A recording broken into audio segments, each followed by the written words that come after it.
然后使得我们可以有这样的影片，然后我们用我们的频率和意图选择我们要投影和体验什么样的影片，观看什么样的影片。所以当我们做了一个决定和宣告的时候，实际上我们在决定我们选择看和体验哪一部影片。所以当我们做出一个决定的时候，我们的所谓的过去已经不存在了，因为那个过去是另外一部影片，我们已经转移到另外一个量子场，或者说这个量子场的另外一个可能性，或者说另外一个平行宇宙。所以我们只需要在当下做决定、做选择，因为那个我们认为的过去从来就没有存在过，我们只是选择在不同的时空体验，在不同的影片去体验。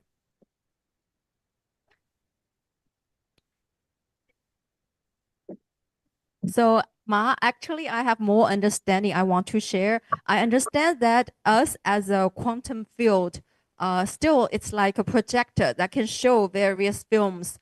We actually choose a film using our frequency and intention. So I remember Swamiji mentioned about Nada and Bindu. I think it's the combination of Nada and Bindu, as I understand it, is a union of feminine and masculine energy. And when we make a decision and declare, we're choosing which film to watch. So at the moment of decision, the past ceases to exist. And we have moved to another field, or I can say to a parallel universe. So what we perceive as a past does not exist.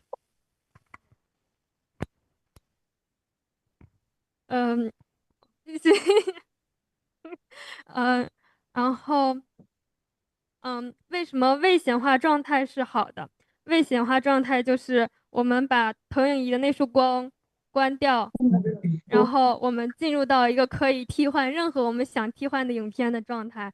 所以在这个时候，我们用 Nada 和冰度，就是师傅说就好像是把那个种子放到土壤里面，就好像是卵子和精子的结合，是那个初始的状态。然后在把投影仪关上的时候，我们把这个已经孕育好的、结合好的影片把它放进去，然后当光投射出来的时候，就是开始显化，我们已经开始看见。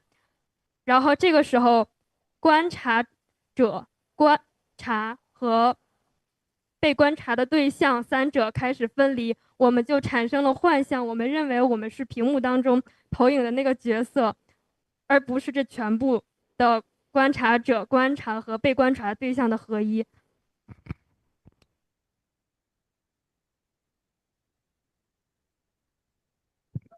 Okay, now I'm curious to hear because what it's is it? really, really deep. Please translate it the same expression and excitement. Ma, I would recommend her to repeat everything line by line so I can translate for her, like, sentence by sentence, because it's too deep understanding. I did not follow. I did not really. I'm not successfully follow. Okay, sure. Go ahead. I'm not successfully. Go ahead. 我刚才说的什么来着？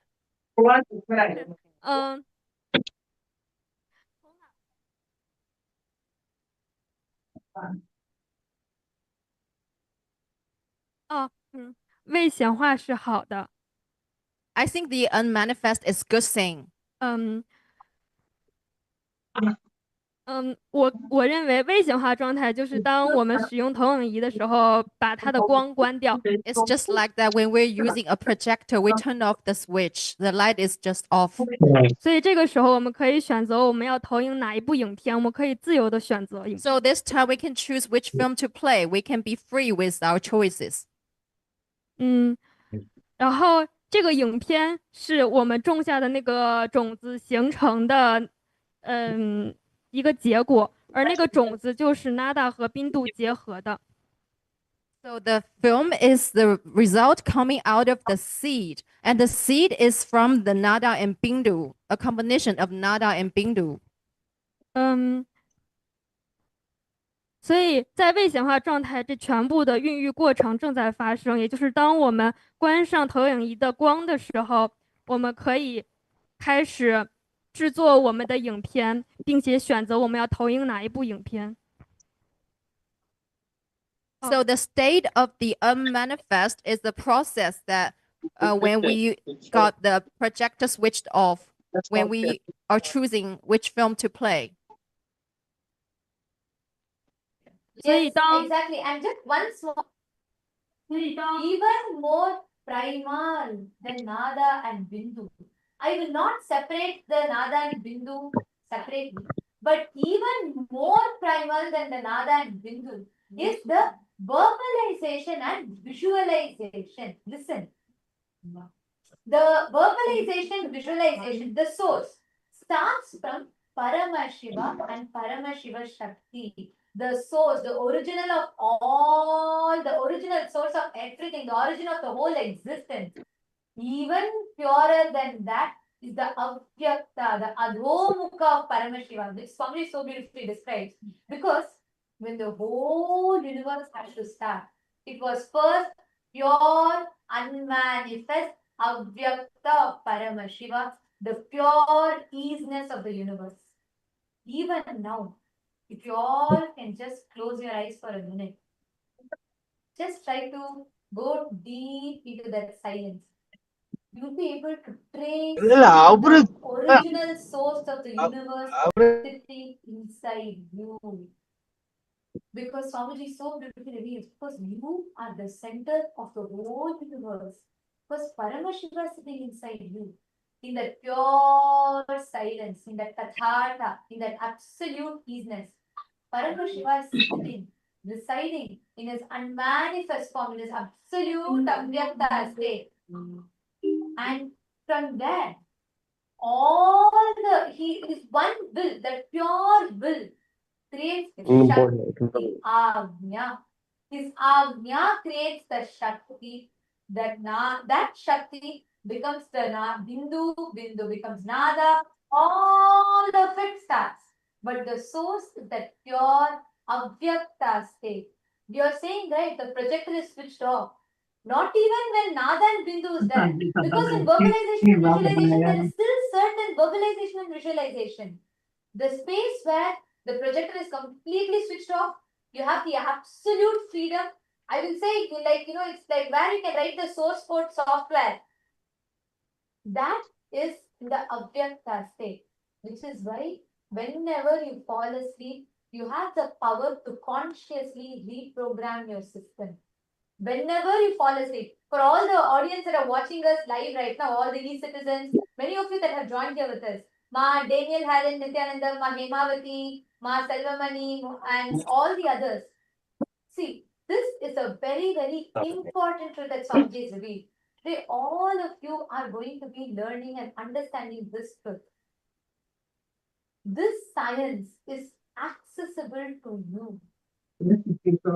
Where, when you fall asleep, you're in that pure darkness, that absolute darkness where the whole consciousness is available to you like kind of a clay. You can sculpt, you can mold it the way you want. Because your Avyakta space is so powerful. In that Avyakta space, anything that you create space for, that's why whenever we sleep and we wake up, we feel so rejuvenated, we feel so fresh. Because the science for all of this is that.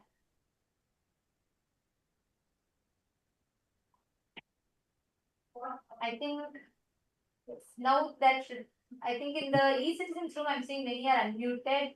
Okay, now it should not be there. And Ma Chang Wu, please remove any kind of transcribing options. Please do not have transcribing. No transcription. Please remove it, or else we'll have to be removing you from the meeting, ma. Please make sure no, all these AI transcripts are removed.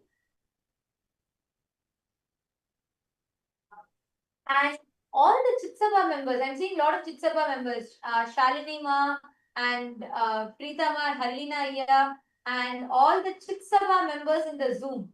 There are a lot of Chitsabha members in the Zoom. Can I request all the Chitsabha members in your WhatsApp? You all have received an exclusive special darshan room for Chitsabha members. I request all the Chitsabha members to please join the Chitsabha darshan room. All the Chitsabha members in your respective Zoom room, you all would have received an exclusive Zoom for the Chitsabha members. Ma, Jamila Tiku, and all the Chitsabha members. I'm seeing many of you here. All the Chitsabha members, requesting all of you to please take a moment. Ma Cecilia Lam, Ma Sobi, Ma Sobi and Sabeshaya, all the Chitsabha members. For all of you, you have an exclusive special Zoom. All the Rajya Sabha members, you have the Rajya Sabha Zoom. All the Chitsabha members, for Chitsabha members, you have a special Zoom. And I request you all to please join there for the program. The darshan, the special Naina Diksha will be given for all the Chitsabha members there. So requesting you all to please join that. Sorry, Ma'am Paramashakti, just give me 1 minute. I just want to announce. Wait here. I want to finish my conversation. Wait here. All the Chitsabha members, can I request all of you to please confirm? All Chitsabha members, please join the Zoom. For all the Chitsabha members we have. Ma Nyanesha, you're asking, do we need to prepare anything like ghee or anything for the process? No, because this process is nothing for us to do. You just need to relax. Because Swamiji is going to give you enlightenment suddenly. Not with your plan, not with your plan, thought through way. He is going to be suddenly giving you the enlightenment experience. So you just relax. Actually, just the other day, we had a very beautiful and a very interesting process and initiation from Swamiji. And there, just now, what we were explaining about experiencing the Avyakta, where Swamiji gave us all that experience, like to literally experience that Avyakta. And yes, that was just what Ma'am Paramashakti was sharing.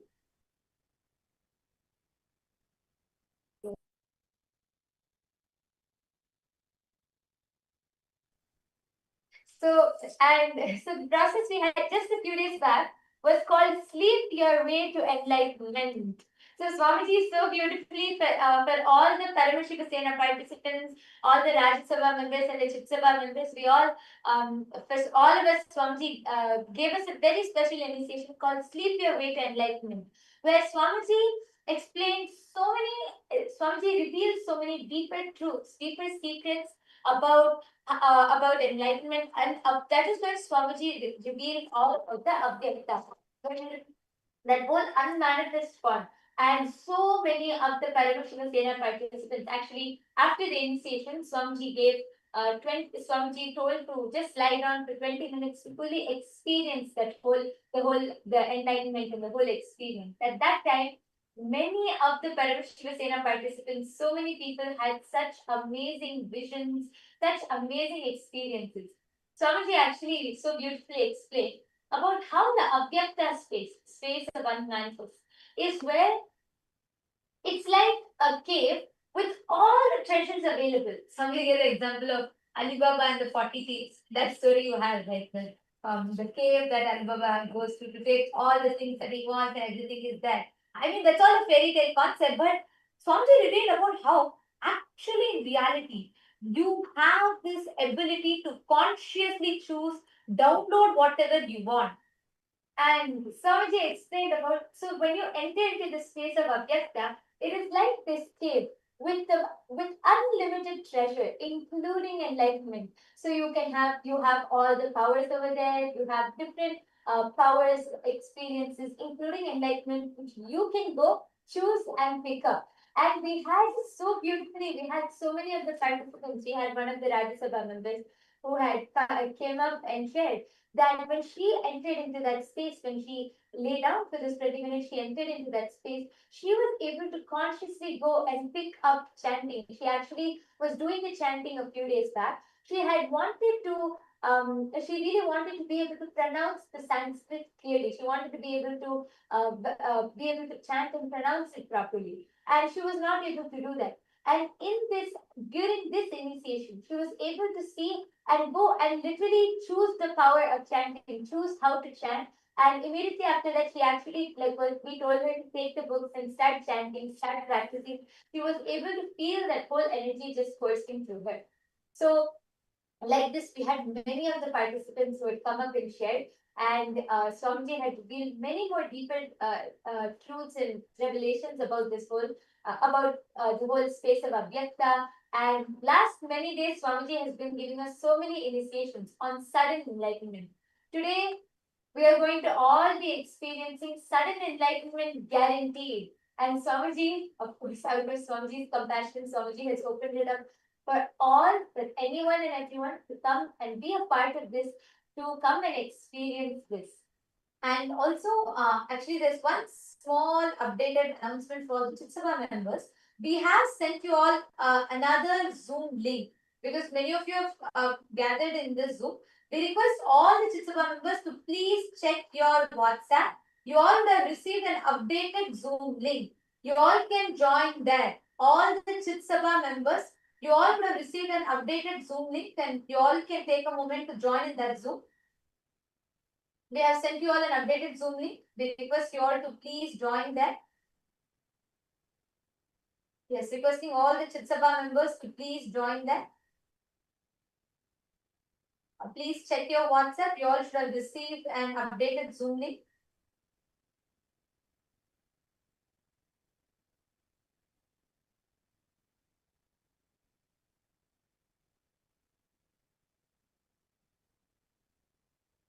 All the Chitsabha members, even the Chitsabha members, if you are Rajya Sabha member and the Chitsabha member, please join the Chitsabha Zoom.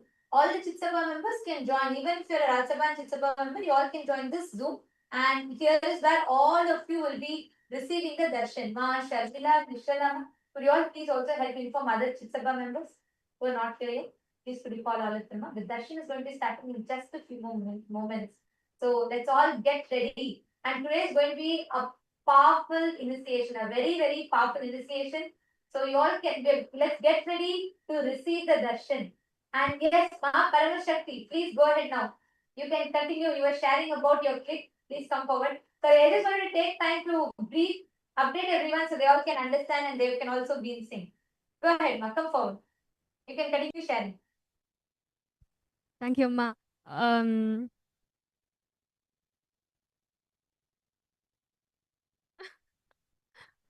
师父说，如果我们是从未显化到显化状态是很容易的。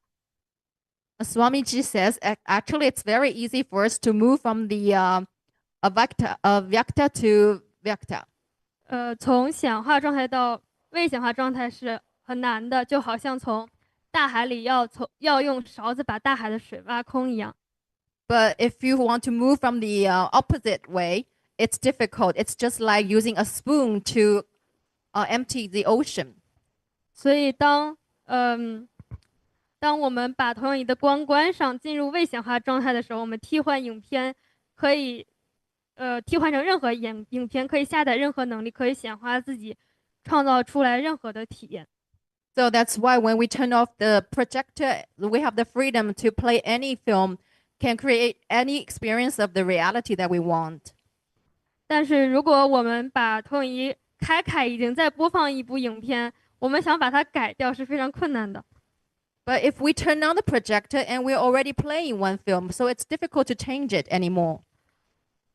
我们很多时候用头脑想要去解决问题，头脑的存在焦虑，想要去不停的制造问题、解决问题，就好像是已经在播放了一部影片，我们在屏幕上乱写乱画。It's like very often we want to use our mind to solve problems, but the mind has its own existential anxiety. So it's like we want to draw or dribble on the already played in film. 在投影的屏幕上乱写乱画。It's like to dribble, to draw things on the screen that's the projector is projecting on. 但是屏幕里播放的影片并没有任何变化。But the film that's being projected, it has not been changed or touched. 对，这个是但是当我们停下头脑的时候，就是头脑不是创造的那个部分，是那个背后的意识，是那个我们替换影片的那个地方才是创造的部分。So the part that's creating is not from the mind. It's not from the mind's creation. It's actually the creation of our consciousness.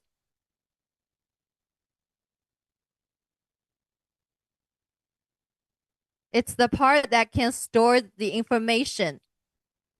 And also Ma Paramashakti, Swamiji tells, see, since you're bringing this projector example, right? They are like a pure canvas. Okay. Even when you tell we are playing the movie, there is a certain association you are having with that movie because you feel you are picking and choosing. Listen, Swamiji so beautifully explains. I'll come to the same example of a project. You are like a wall, blank wall, white canvas, white screen, whatever. Let's say life is projecting a horror movie, a romantic movie, a rom-com, thriller movie, mystery, sentimental movie, and so many different things. But the crux is whether the movie is a horror movie or a rom-com, or whether it is a thriller movie or a sad movie, or whether the movie is super hit, earned 1,000 crore in the box office, or whether it is a flop. In all of these ups and downs, though all of it happens on the theater screen, the screen itself is absolutely unaffected. That screen is your focal point. It exists. The only feeling that is there is it exists. But the focal point that you have is absolutely untouched, undisturbed by all the tsunamis, earthquakes, whatnot that you create in the external world. All the dramas, all the fights, and all the anxieties, everything that we create in the external world is absolutely like it. Our inner space is unscathed by any of it. It does not influence. It cannot be. And that is why Swamiji tells, when you bring your awareness, actually, when Swamiji was reading this, I was thinking, every revelation from the last year or so, Swamiji has been preparing us to receive this truth. Because Swamiji told about seeking the source of the first person. Then Swamiji first revealed about first person, second person, third person. Then Swamiji revealed about seeking the source of the first person. Then Swamiji revealed about how that pure questioning, constantly trying to see who's that I in you. From there, Swamiji spoke about the Navatattvas, all the different things that happen in the cosmos. Then from there, Swamiji mapped it to the cosmos manifesting in you, the Brahmanda manifesting itself in the Pindanda. And from there, Swamiji led us all to this ultimate initiation, giving us the experience of how that I in us, that focal point is Paramashiva, eternal, pure, unchanging, sitting in its blissful state. So when you say the example of moving, Mama, even that there is a certain association you're making. You're thinking the movie is being projected on us. No. Right now, your past, your present, your future, creation, destruction, sustenance, rejuvenation, pulling out of delusion, depression, all of it is happening now in you. Though all of this are happening, your original state as Paramashiva is absolutely untouched. You understand?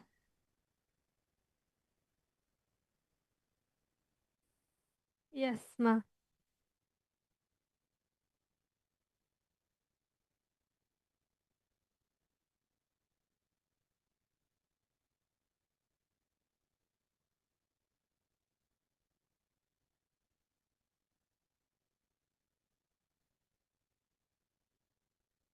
No sounds, Ma.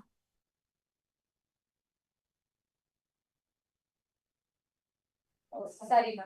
Yes. Is there anything else you want to share, Ma Paramashakti? 没有，暂时没有想分享，但是我还没有听太关于 Nada 和冰度的那个部分。I don't have anything more to share, but I'm not very clear about the part that you explained on Nada and Bindu. Thank you for coming up, because by answering your question, even I got deeper clicks. The moment I started answering your question, even I got deeper clicks from that, because that is why we all need to have Vakyartha success. You understand? When each of us are sharing, the moment you started talking about it, I started thinking, Yes, but Swamiji also told that, we are not we may be the state on which all of this happened, but we are not affected. That means the original state of us is not affected. So I should also thank you. Thank you for coming up and sharing. Because of you, I got deeper clicks. Thank you. Thank you so much, ma'am. And I'm actually seeing a lot more from all the e-citizens that are logged in here with us. Wong Swanchi, and Ezekiel Ayya, Ma Chandravidya, Ma Mugda, and Ma Chetna, and Monica Singh. You all can post your questions because I know for the first time when you're hearing such a discussion from us, you may have a lot of questions raising in you. You can all post your questions here. Ma Cecilia, you should join the SJP's room. You should join the Chitsabha members room. And all the Chitsabha members, please rename yourself to Chitsabha member, your SJP IDs. Nithyanandam, Ma Lata Hadley and Harish Hadley Ayya. Nithyanandam, Lata Ma, where is Harish Ayya? Call Ayya also. It's amazing truth Swamiji has been giving. I'm so happy that you both SJP IDs.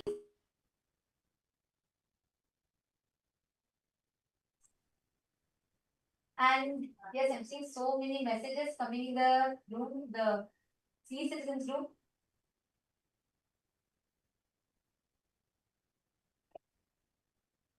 Each of you can post your click and all of you share your click. Can each of you share your clicks? The e-citizens, all the participants, viewers that are joining us, Mana Daisy and Monica, because how do you all connect with when you listen to this? If you have any questions and doubts as well, you can post. Nithyanandam, Ma Helen Gomez, Nithyanandam, Ma Chetana, Nithyanandam, Ma Guru Prasadini, Nithyanandam, Ma Nitya Guru Prasadini, you should join the Rajsabha room. Ma Shanteshwara. I'm also seeing a few of the Rajya Sabha members who have joined here. Ma Karnan and Ma Chandravidya, Ma Mirada. All of you can join the Rajya Sabha room. Yes. And Gautam Goshaya. Ma Nyanisha, did you understand? Did you click with these fruits? There are so many of you joining here. Ma Andrew Wilson and Ma Lee Chen Lee Ayya Nithyanandam. Guru Sharana Kata Shakti Nithyanandam. We have Pal Thakaraya Nithyanandam. We have Ma Anastasia Nithyanandam, Ma Wendy, Ma Karina Wang. I'm seeing many more people here. Nithyanandam to all the e-citizens. I request if each of you can also post in the chat as you are listening to all these sharings from the Paramashiva Sena participants, and as you are listening to all of these truths, what is clicking with you? What are your powerful cognitions? All of you can post it here because right now, to prepare for the satsang, the best way for us to prepare for the satsang, to receive this initiation from Swamiji, is by drilling this truth deeper in us. By understanding and drilling this truth deeper and deeper in us. So this is going to be a very important discussion. Many of you have posted that actually all the PSS participants, as each of you were coming up and sharing, all the PSS participants, we have many of the e-citizens who have posted that they were able to so deeply connect with it. They were able to understand these truths deeper. So any of you have any questions also, you can post here. Madan Kumar G is asking, my mother, Nithyanandama, my mother passed away 8 days back. Can I see Swamiji's darshan? Yes, you can. Today, that is why Swamiji has opened up this darshan for all. Everybody can join. You all can share this link with anybody. This is sudden enlightenment guarantee. All the Chitsabha members, please can all of you also call everybody you know in your zones, any other Chitsabha members. Let us make sure nobody is missing this. All the e-citizens who are joining, all the e-citizens who are joining, all of you can share this link to anyone. You can call your family members, friends, even if you have somebody who just wants to experience the healing, they can come and attend the darshan, be a part. They will automatically get the healing. They can also receive the darshan from Swamiji and also listen to all of these powerful cognitions. Actually, these are very, very powerful. So reach out to all your family members, friends, and invite anyone and everyone can come. So Madanaya, don't worry, definitely you'll experience the healing and healing through Swamiji's darshan. And now it is time for all of us to get ready to receive the darshan.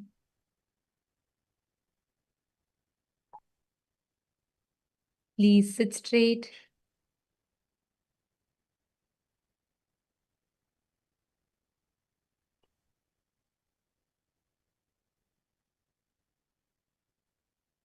Please close your eyes. Let us all prepare ourselves to receive sudden enlightenment. The enlightenment, ultimate enlightenment, sudden enlightenment guaranteed. Please close your eyes, settle down.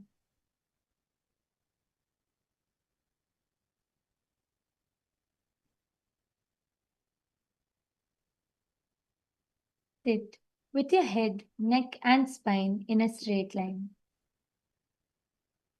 Drop any restlessness, any thoughts, anything which comes to your mind.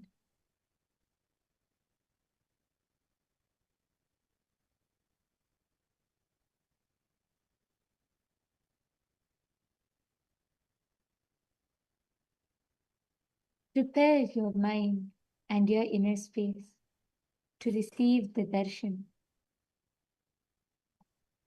to receive sudden enlightenment.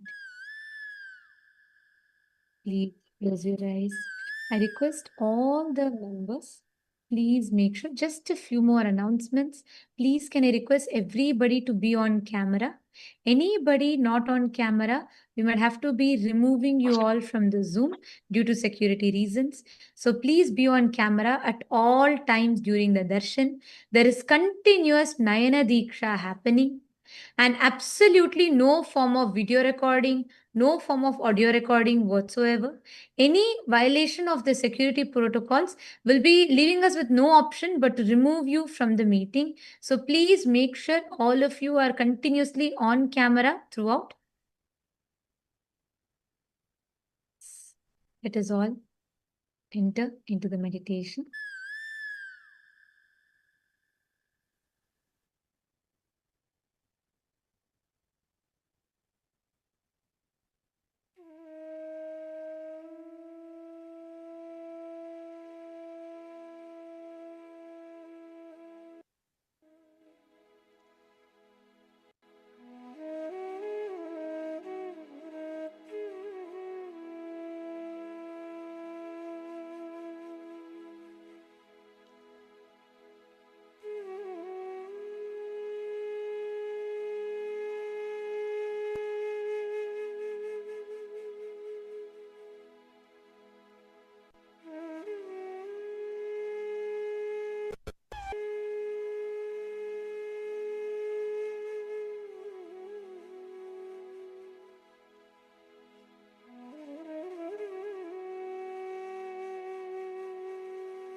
Enter into the deep, meditative space.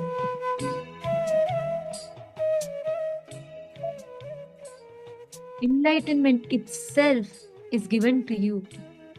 The ultimate is gifted to you as a gift, sweetly, and remain in that space of deep seeking to receive that enlightenment.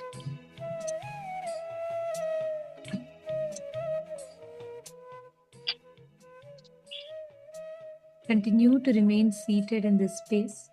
And as we are all in the meditation, just an important announcement. All the Chitsabha members, do not share this link to anybody. The Zoom is exclusively only for Chitsabha members. All Rajya Sabha members can join the Rajya Sabha Zoom and the e-citizens in the respective Zooms. Anybody, any e-citizen or any Rajya Sabha member in Chitsabha Zoom will have to be removing you all from the meeting. Please requesting each of you to join the respective Zooms.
Connecting with the divine, with your eyes closed, is meditation. Connecting with the divine, with your eyes open, is darshan. Come, let us all now move from meditation to darshan. Slowly, very slowly, please open your eyes.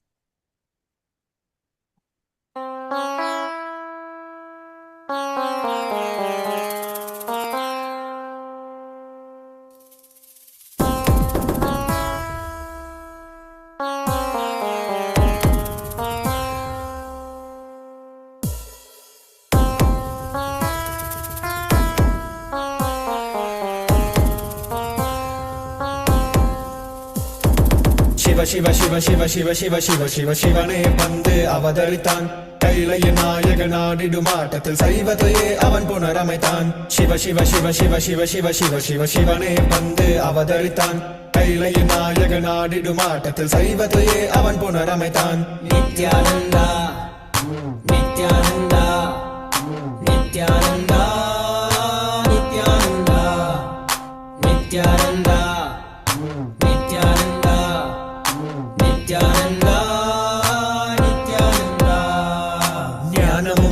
ശക്തിയും பரமனாகனதில் பதித்தது அஷ்டசக்தியும் 10 திசைகளும் உன்புகழை பறைசாற்றியது கைலையை படைத்த கலைஞனே கைலை நாயகா பரமேஸ்வரா உந்தன் அருமையை அகிலம் பரப்பிட படையெடுப்பனே மாஹேஸ்வரா இது ஆதி சைவம் போற்றும் எங்கள் தேசம் ஆடி பாடி கொண்டாடிடும் கூட்டம் என்று உந்தன் அழகு கவிதை பேசும் ஜெய ஜெய ஜெய ஜெய நித்யானந்தா சிவன் அருளோட சக்திகள் வெளிப்படும் பைரவனின் காவலோடு அகிலத்தை ஆண்டிடும் வீரன் அவன் வழி நடந்திட அவனோட வாழ்ந்திட வேண்டி வந்தேன் நானும் அவனோட சேனை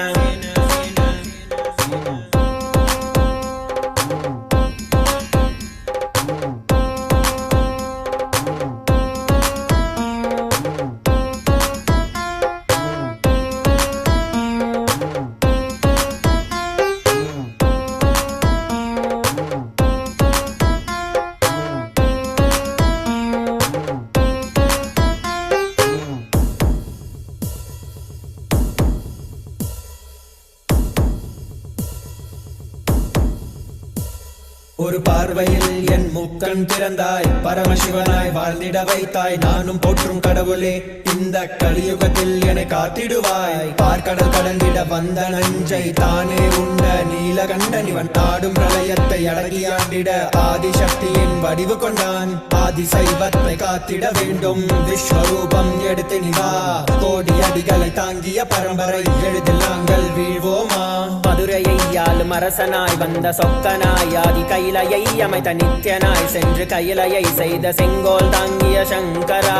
நெஞ்சிலே உனன் குருவையும் உயிர் பக்தியும் கொண்ட தேவனே, இங்கு அஹிம்சையே உனன் வாழ்க்கையாய் வைத்து வாழ்ந்திடும் பரமணியடா. Jaya Jaya நித்யானந்தாய, Jaya Jaya Jaya Nithyananda. Jaya Jaya Jaya நித்யானந்தாய, Jaya Jaya Jaya Nithyananda.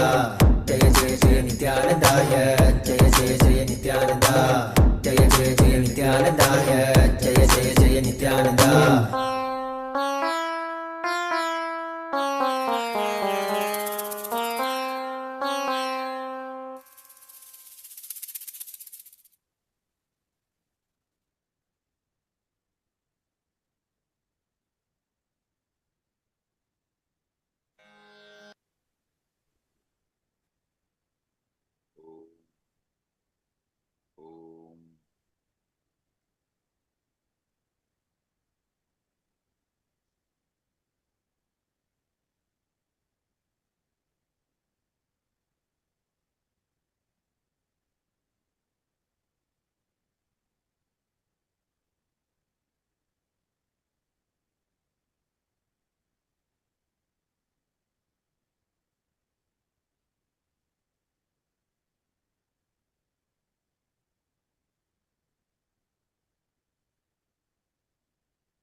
I welcome you all with my love and blessings. All the Recording in progress. Paramashiva Sena Program 11 participants, all the Rajya Sabha members, all the KAILASA, all the e-citizens, KAILASA citizens from all over the world. I welcome all of you with my love and blessings.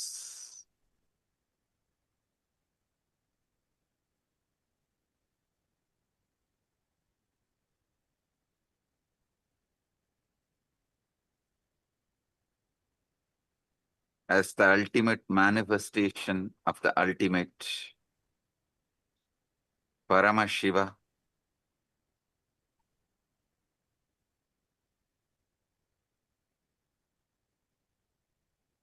I bless you all with Paramadvaita. Paramadvaita Praptirastu.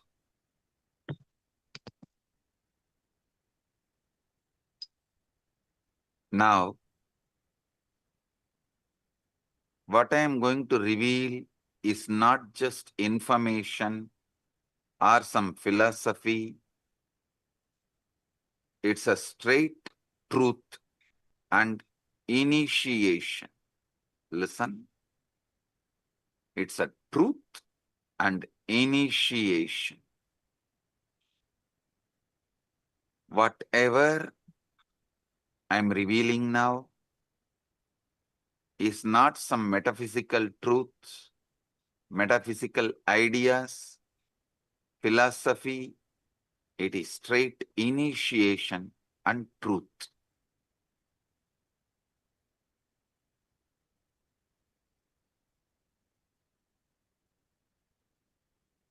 Look at your mind for a moment.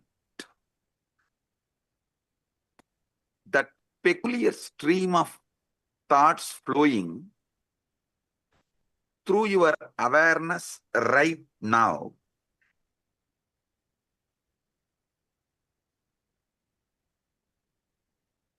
The commentary that never stops, that goes on judging you, judging others, judging everything.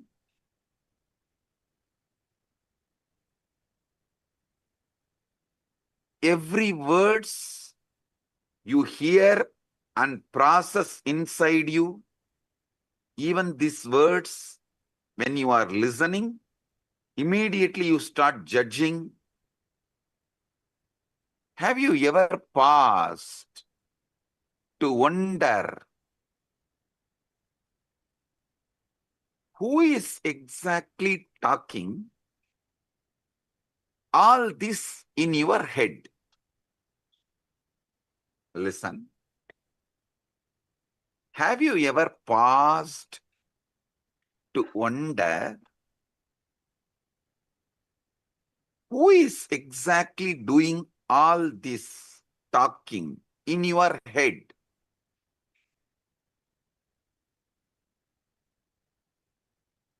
Almost every one of us pass our entire lives listening to this internal monologue without ever questioning its source.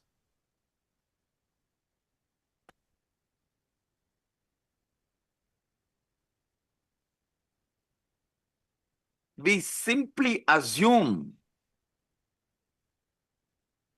that is me thinking and carry on. How many of you assume you are only thinking and you just let go, carry on? You carry on with the conclusion you are only thinking. Raise your hand.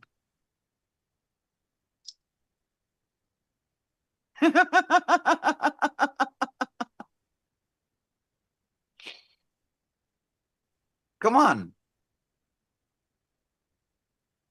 Is it really you? Are you creating these thoughts?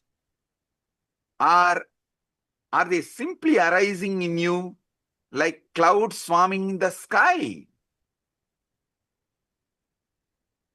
Come on.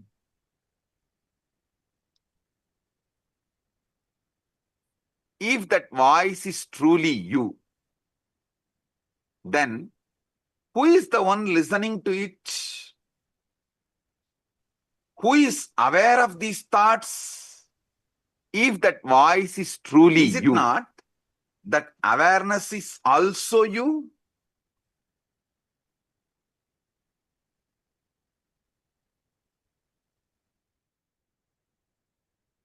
How can the speaker and listener seemingly existing in the same mind points to something quite extraordinary?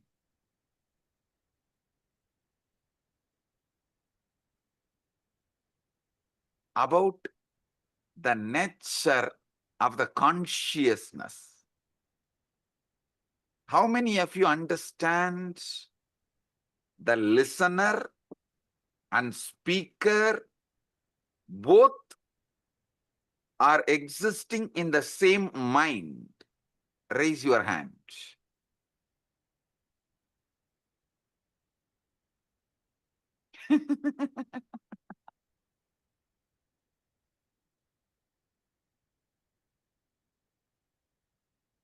Now,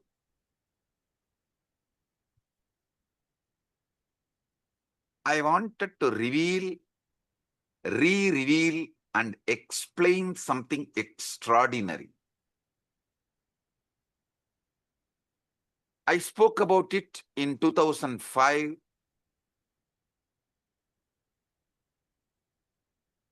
The Guaranteed Enlightenment Satsang on Ashtavakra Gita in Bangalore. Now I'm going to reveal it in a different level, I should say, as an ultimate level.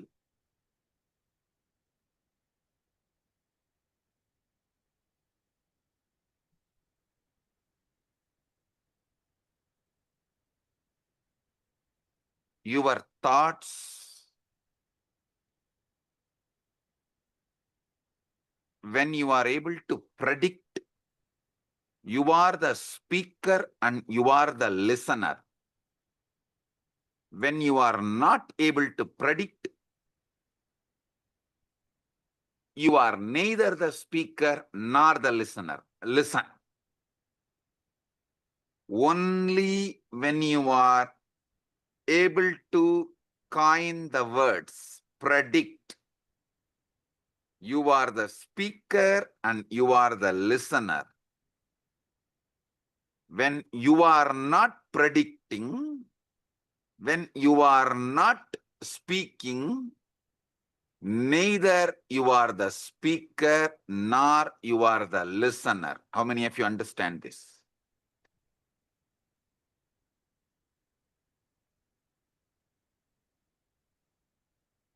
You can't answer and take it for granted. You are only thinking. No.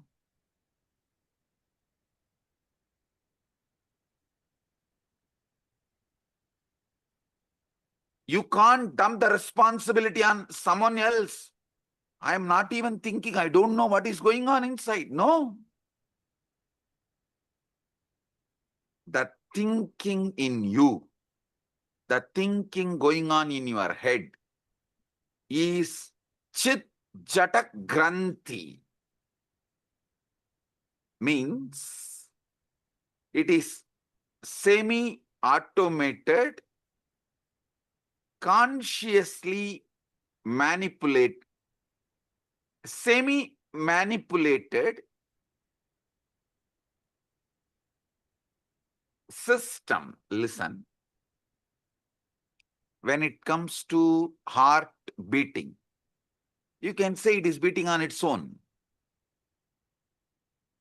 Your involvement is practically nothing. But you can't say, you can't think, you can't say you can think as you want forever. How many of you are understanding this unpredictable nature of thought?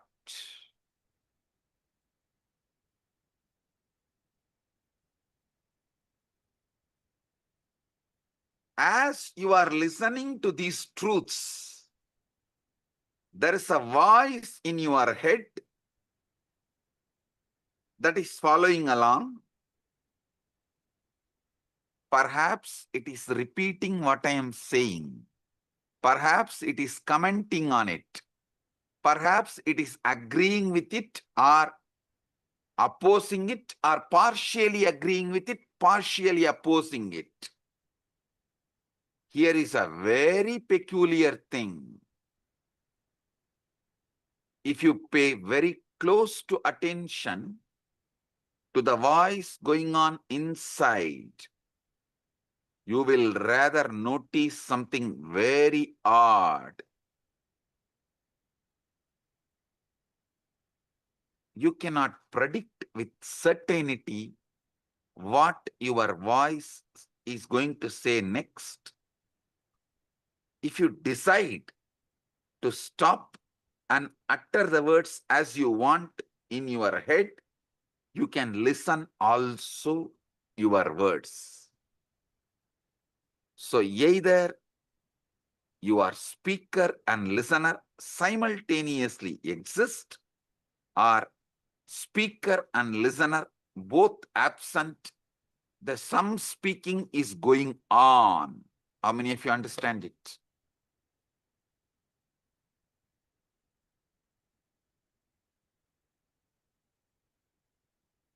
Owning up to all the words which goes on in auto mode is what I call guilt. Not owning up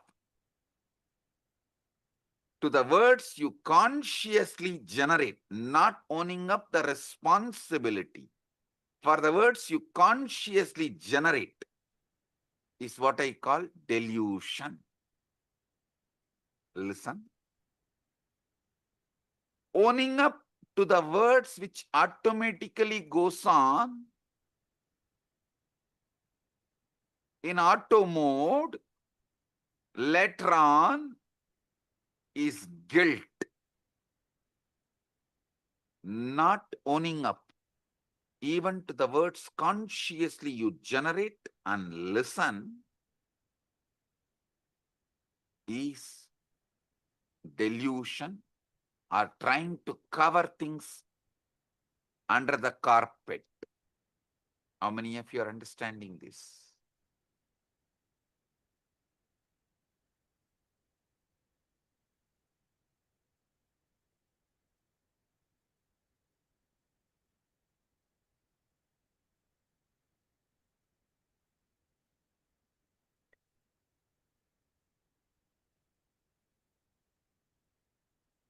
You cannot predict with certainty what this voice is going to, what your inner voice is going to say next. That doesn't mean you can't control it.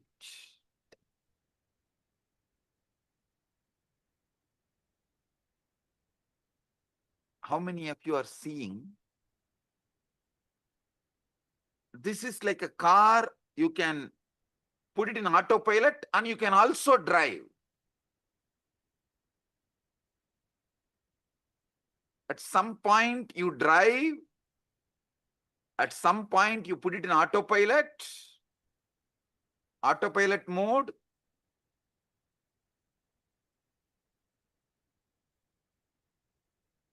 But unfortunately, even what goes on in the autopilot mode, you take the responsibility, you feel responsible for it. Automatically you feel you are only talking. How many of you understand it?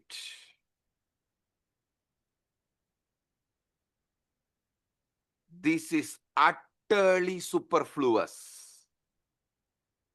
Listen.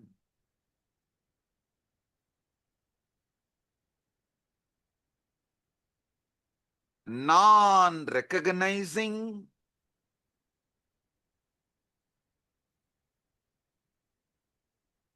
this autopilot mode, non-recognizing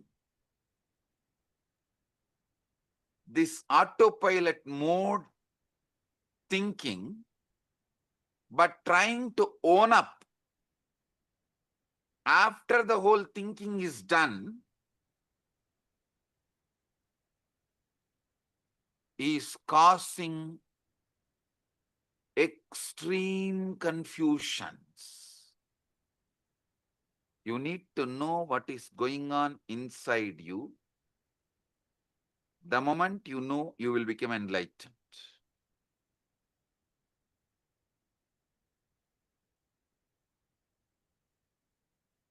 Am I doing the thinking, or is thinking happening to me?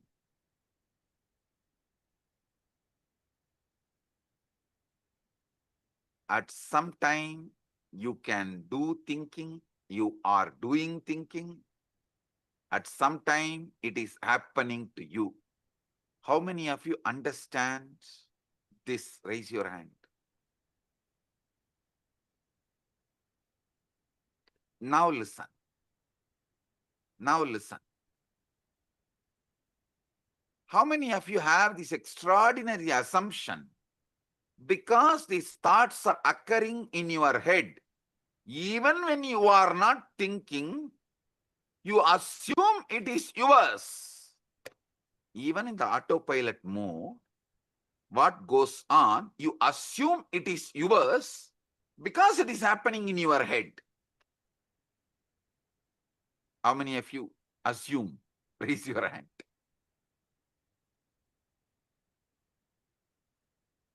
Yes. Drop the hands. Listen.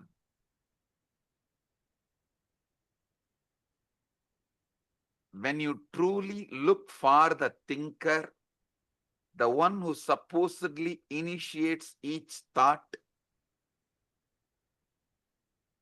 you find yourself in a very curious position. Weird position.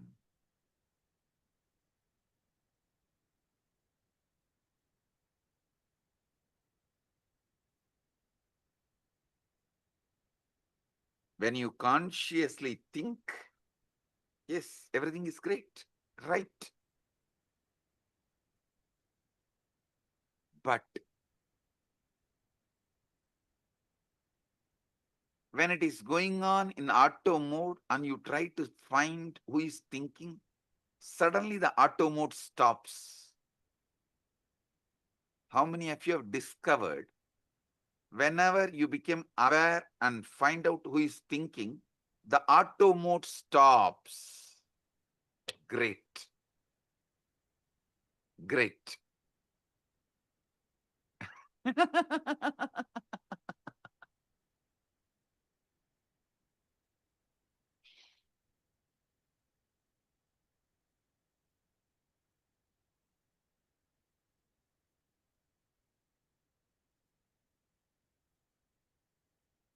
Listen, I'm going to introduce the third mode. One mode, the auto mode thinking goes on and you are not listening. One mode, consciously you are thinking and you are listening. There is one mode, thought currents are not consciously done by you. You are not consciously thinking, but you are listening. That is in that high emotion, anger. Thoughts just come. They are forced on you. You are only the listener, but not thinker. How many of you have experienced this state? Raise your hand. Listen. Clarity about these three liberates you. Listen. When you are thinking and listening, you have a conscious sovereignty over thinking process. When you are neither thinking, the thoughts are forced on you, it is going on, nor you are listening, but unfortunately you own it up because it goes on in your head. That is deluded, unconscious, or I should say, deluded part of you. The third one, where thoughts are not yours, it is forced, it just flows. You can't control, you can't design, you can't interfere, but you are listening. This is the dangerous mode, dangerous space. In this space, you execute the command of your deluded part. See, when you are neither talking nor listening, both are in auto mode, you only own it up as yours and feel guilty. That is not that dangerous. But when the words seep in from the delusion into your listening, but you can't control the words, that is the dangerous part of you. That is responsible for all sufferings.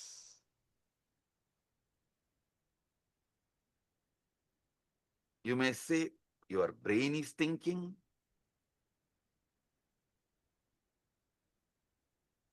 But you should know. Your heart beating, lungs breathing are completely out of your hands. At least not immediately.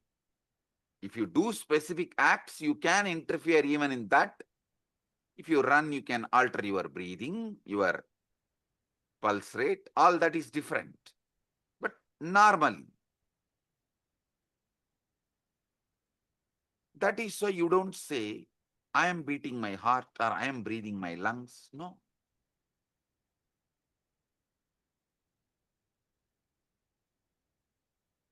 You know, these are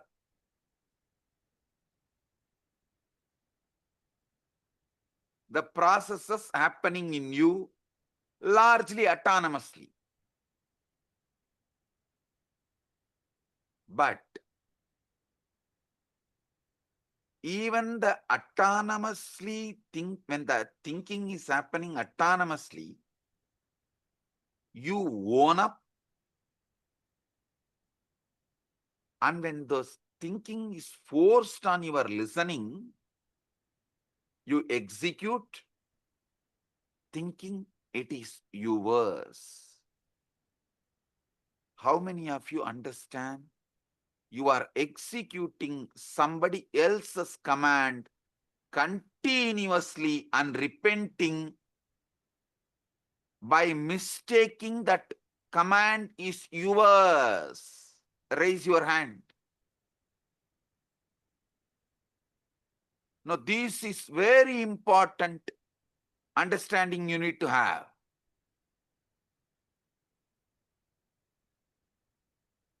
Listen to these three. Drop the hands. Listen. One side, consciously you speak, consciously you listen. That is a chit part of you, conscious part of you. We will come to that later. It can be handled easily. Second, the jata part. Neither thinking is you are aware of it, the thinking, nor you are listening to it. Thinker, listener, both are absent. It goes on autonomously.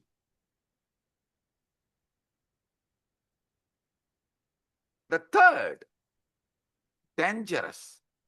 From that autonomous thinking zone, the thinking enters into your consciousness. Listening happens consciously, but thinking is not under your control. But you take that as your thinking and start executing. This is what is the third part, Chit Jatak Granthi part. How many of you understand? This Chit Jatak Granthi part is responsible for all mess in your life.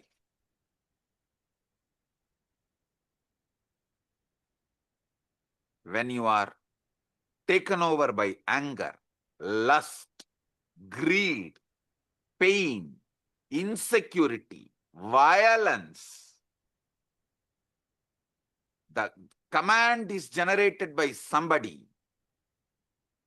You are only listening, but you strongly believe you are generating that command and executing it, even putting your life at stake, running behind it. How many of you are getting?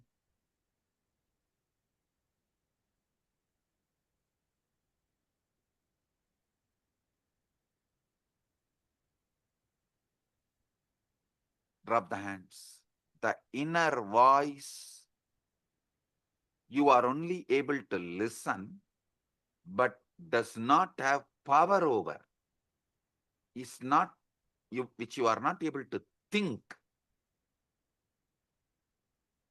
That is what I call ego.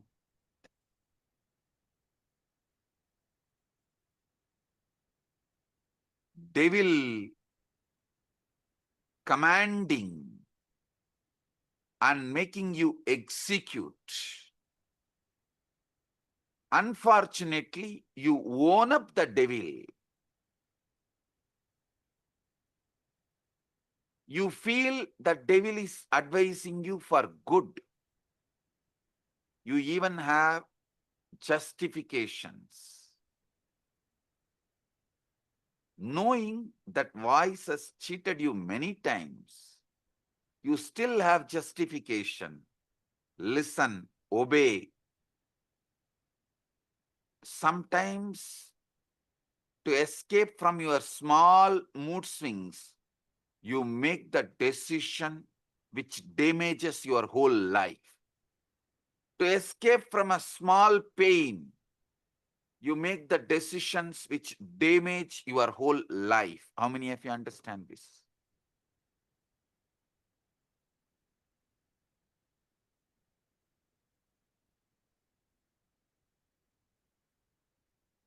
Relax. Now, understand this three component. Chit. You are talking, you are listening.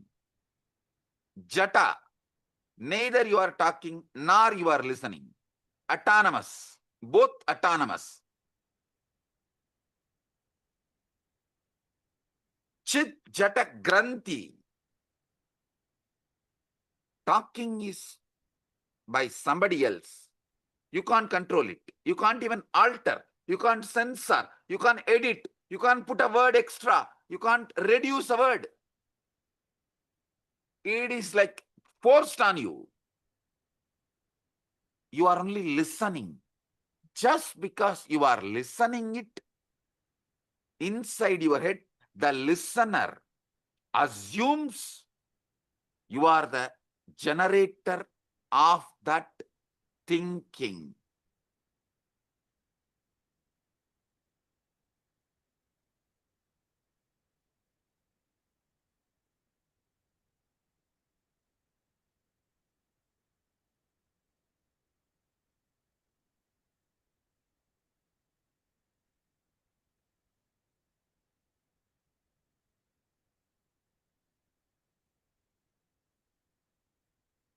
Chit Jata, Chit Jata Granthi.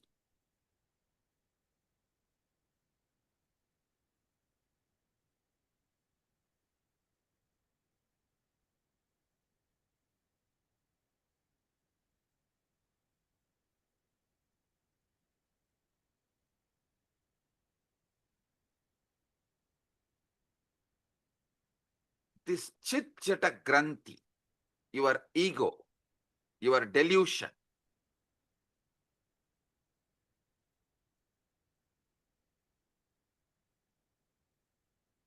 this part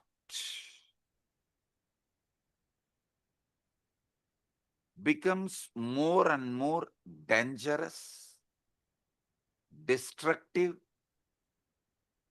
when you allow more of your life getting occupied by somebody generating the command you don't know, you don't have a control over, but just because you are listening, you are owning it up and feeling it is your command and executing.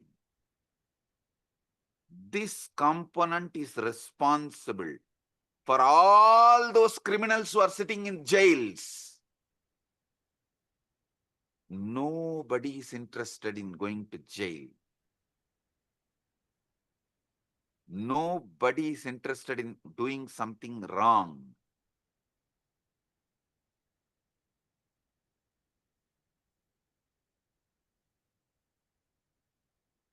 But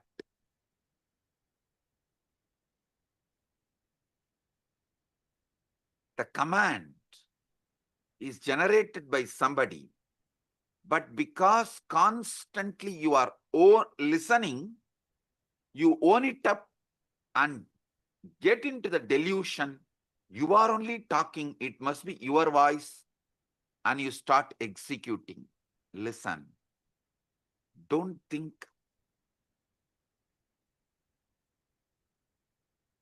This Chit Jata Granthi creates put someone only in the external prison. This is internal prison. All of you are also in a way kind of a prison, which is just this chit chata granthi, and the decisions you made because of this chit chata granthi, the securities you built around you, which has become many times a prison, the life you built around you, which has become many times prison, many things you built around you, which has become many times prison, is owning up to the voice just because you listen to it, because it is from your head, you think it is yours, you really feel it is yours, but actually you don't know. How can you own up something which you have not uttered? See, if something is yours, then you should be able to edit, add, delete, speak. Are you able to? No. Then how can you own up and execute certain command, some command, which you are not owner, but continuously you believe it is yours? How many of you understand this? Raise your hand. Yes, now I'll give you just 3 minutes. Pen down this chit, jata, chit, jata, granthi, all three.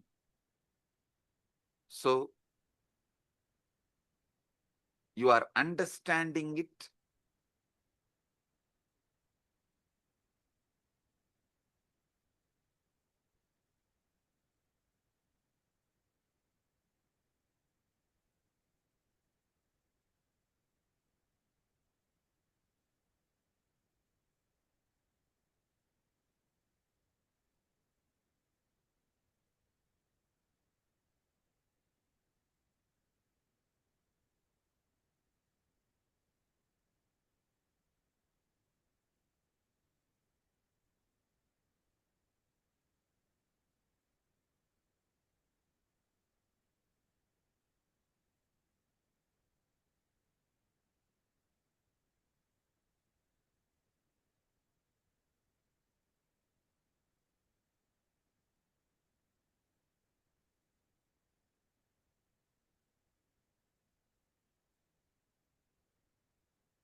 Just 3 minutes.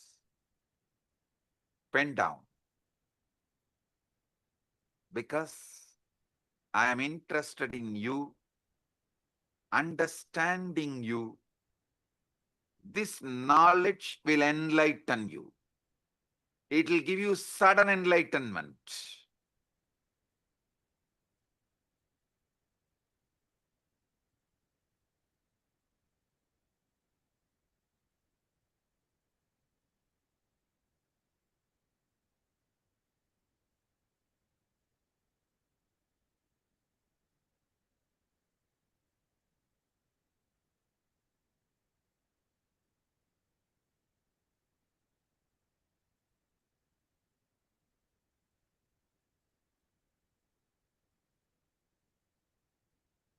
Now listen.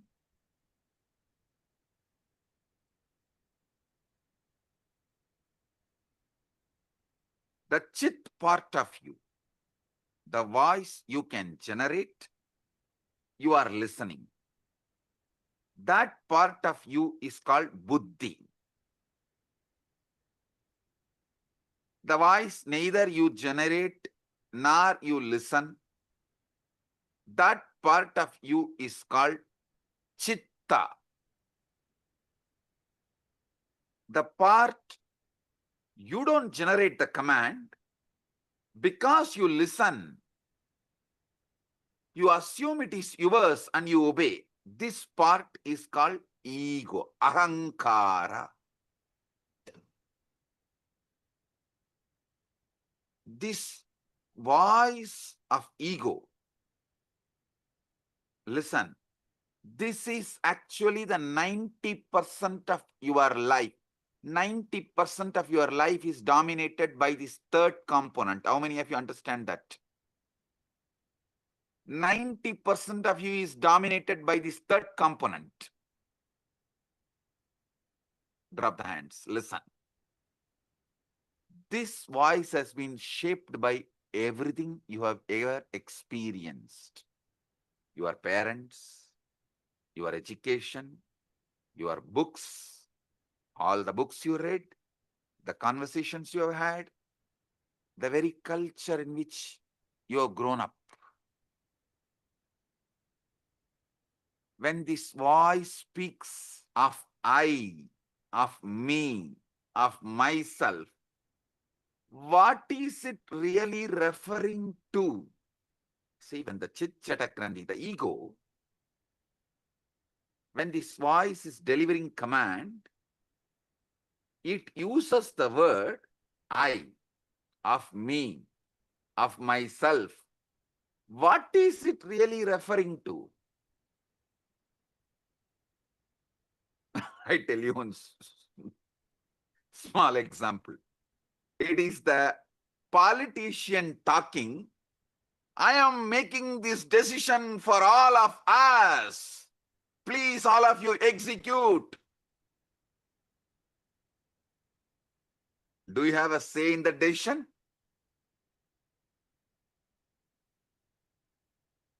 You just execute. And you are convinced you made the decision because you voted 4 years before or 5 years before.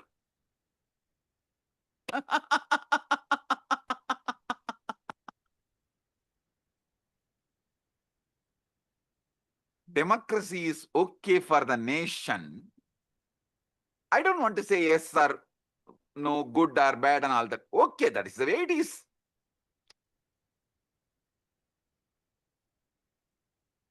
But blind way of living is not right for yourself.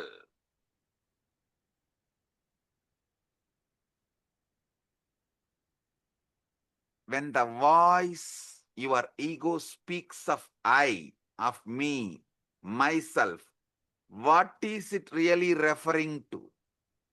Is it referring to the true you or merely a character it has been rehearsing all your life?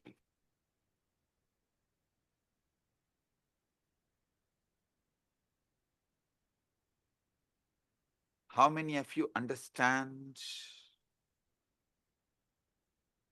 From the moment we learn language, we are taught a most peculiar game. We are given a name and told, you are this. You are Ram or Suresh. I always refer these names because in India, if you scream Ram, 1/3 of the country will turn and see you. If you just shout Ram, 1/3 of the country will turn and see you. In Tamil Nadu, if you scream Muruga, 1/3 of the Tamil Nadu will turn and see you. In Tiruvannamalai, if you call Arunachalam, 1/3 of Tiruvannamalai will turn and call you, see you.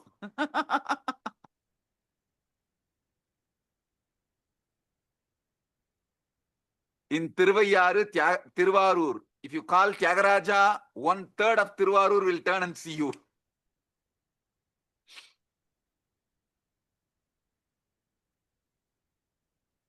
Listen, this peculiar game of name, as if this collection of sensations, feelings, experiences, all is a one continuity you get deluded by that one word called your name. How many of you are cracking it?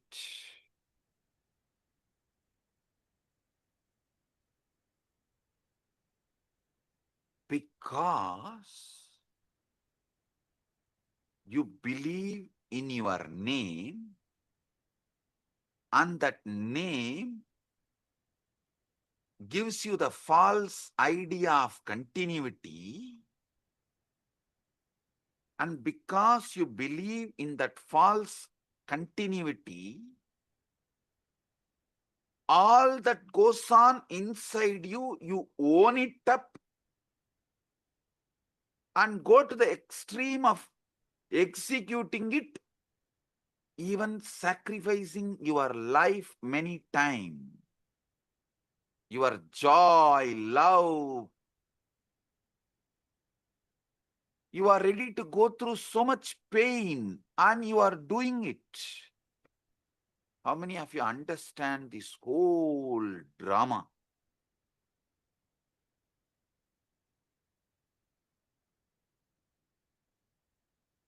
Gradually, through the years, you build up a story.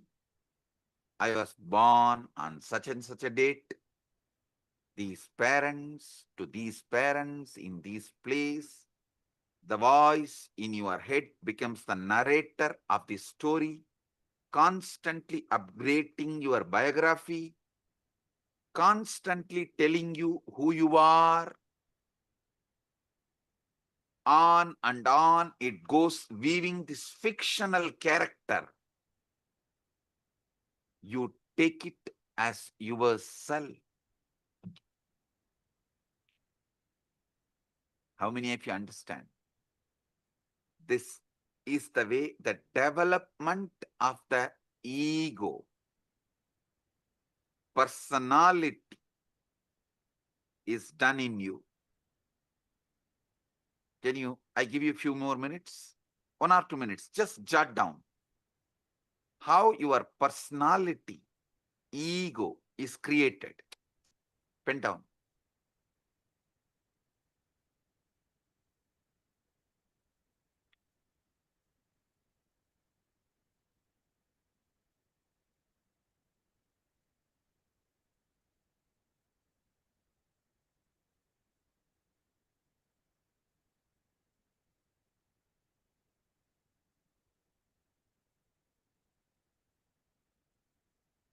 But if you see, this is a case of a mistaken identity of the most profound kind. With how many of you this clicks? Oh God, this is really, really, really most profound mistaken identity.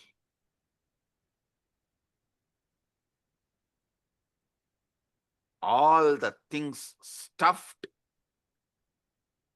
as no my contribution, and I go on be executing this order. I continuously execute the order, and literally I have no role in generating the command. How many of you understand it? And these people want freedom.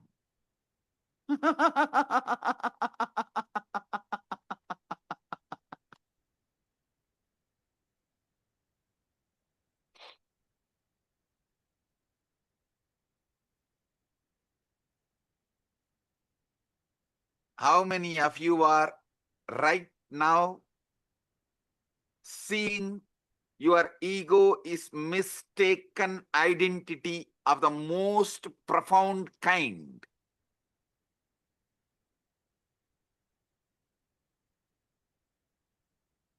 Drop the hands. It's like going to the theater, becoming absorbed in the play so deeply, you forgot you are watching actors.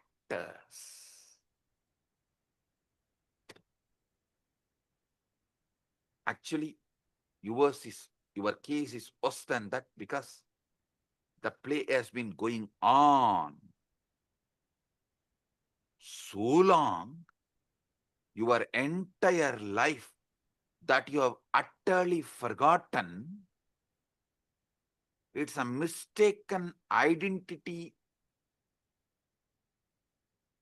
of the most profound kind is performing this whole thing.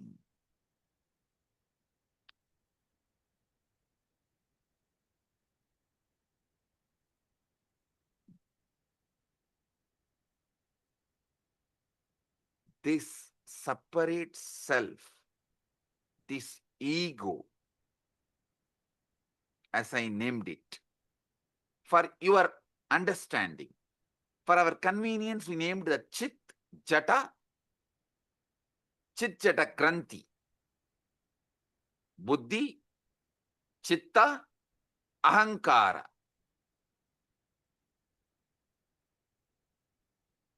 This separate self, this Ahamkara, ego,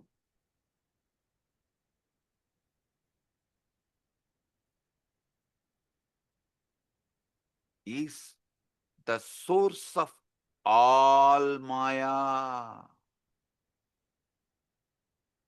all illusion,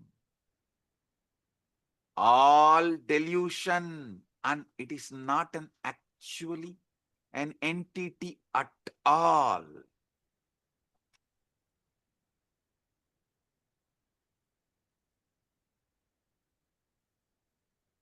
I enlightened all of you about your buddhi, your chitta, your ego, which is source of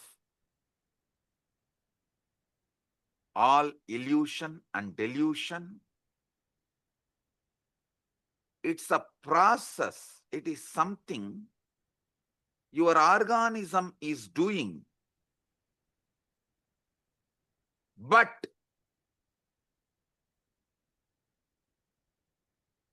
not something your organism is.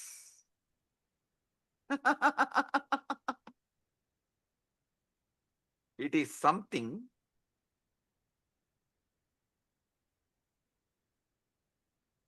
you believe your being is doing, but not what your being is.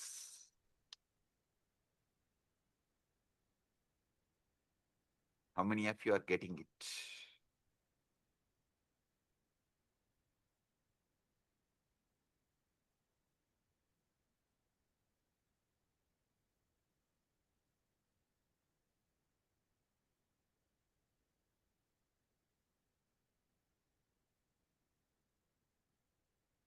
When you say, I think or I feel, what exactly is this I think or I that thinks and feels? If you try to point it, what can you point to? Your body? But your body is constantly changing. Once in every 7.5 years. That is why in Hindu tradition, in our horoscope, we kept it sunny for 7.5 years. Once in 7.5 years, your body completely changes. How many of you know that? Every cell is replaced.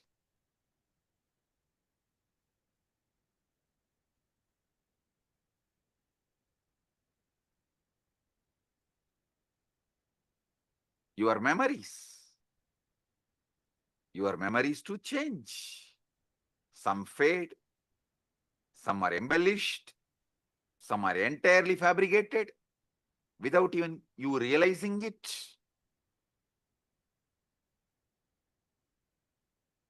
Your memories change, your bodies change, your ideas about you change.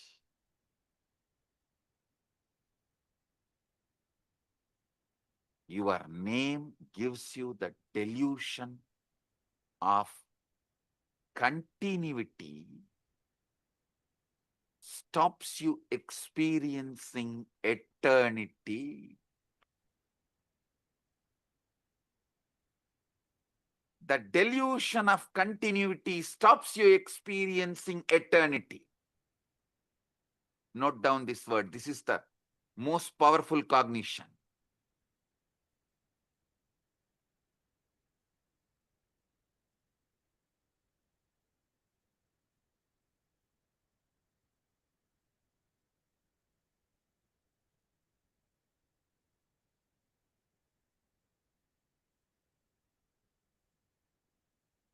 When you look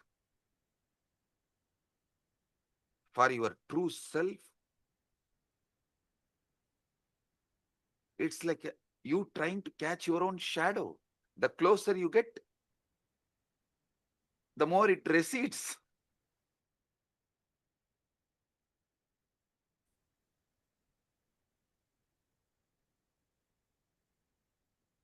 How desperately you cling to it, how terrified you feel at the prospect of losing this sense of self.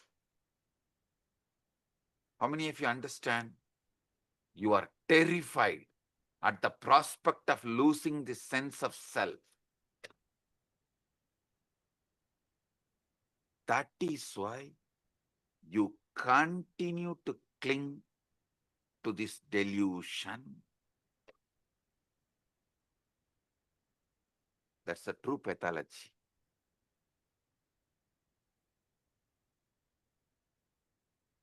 See, the separate self is a useful social convention, like a money, everything, how the idea of time is useful. For socially it is useful. Money is socially useful.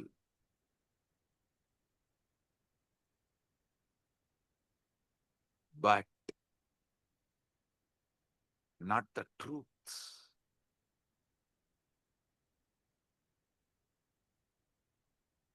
The separate self, ego, socially useful as social convention, like money, but not the truth. We all agree to pretend it exists because it makes certain interactions possible.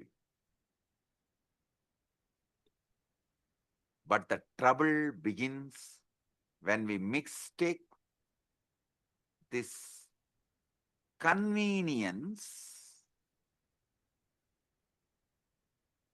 for the sake of the truth, real, as a truth. See,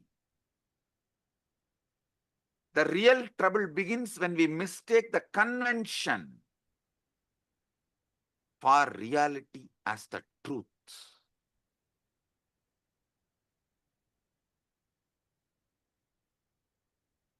There's a most peculiar paradox at the center of this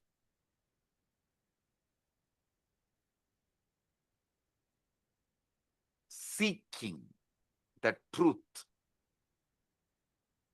Listen, I am actually decoding that 4 Mahavakya of Upanishads for all of you.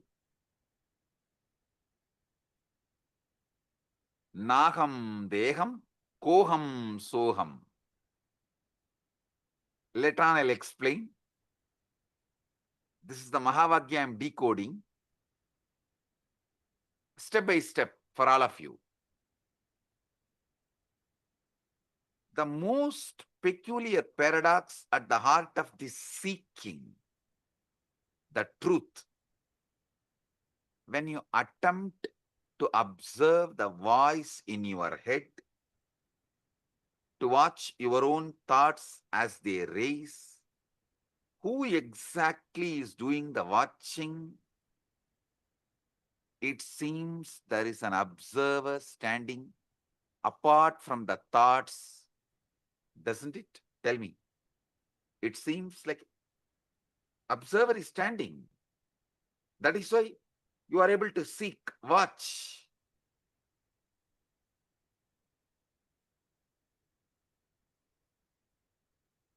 But if you look closely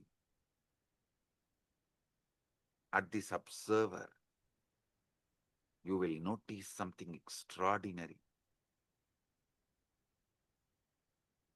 It too becomes an object of observation. You can observe even the observer. If you have done ajapa, you can understand what I am saying.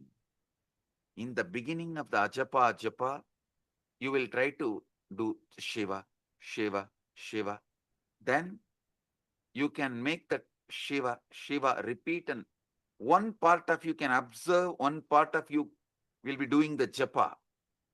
If you go deeper, one part of you will be doing the japa, one part of you will be observing, one part of you will be observing the japa and the observer both.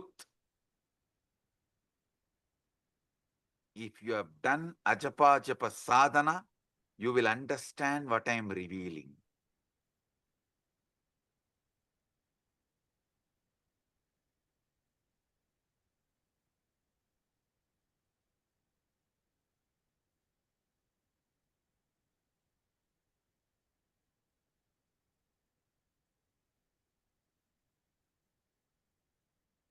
Even the observer becomes an object of observation.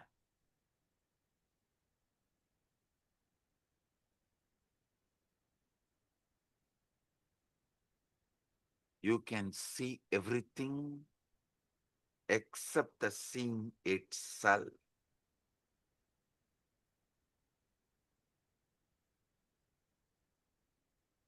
In Upanishads, we have a beautiful verse. Sarva Sakshi Bhutam. Gita again. This word, Sarva Sakshi Bhutam.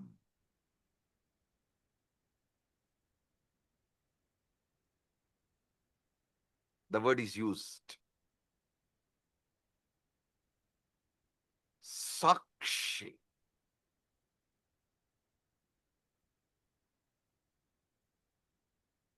Other than the seeing, you can see everything. This Sakshi Bhutam, this witnessing presence that is aware of everything, including your thoughts,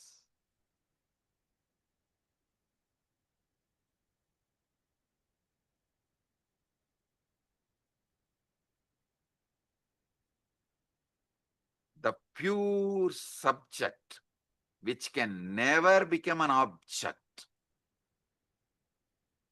How many of you understand this truth?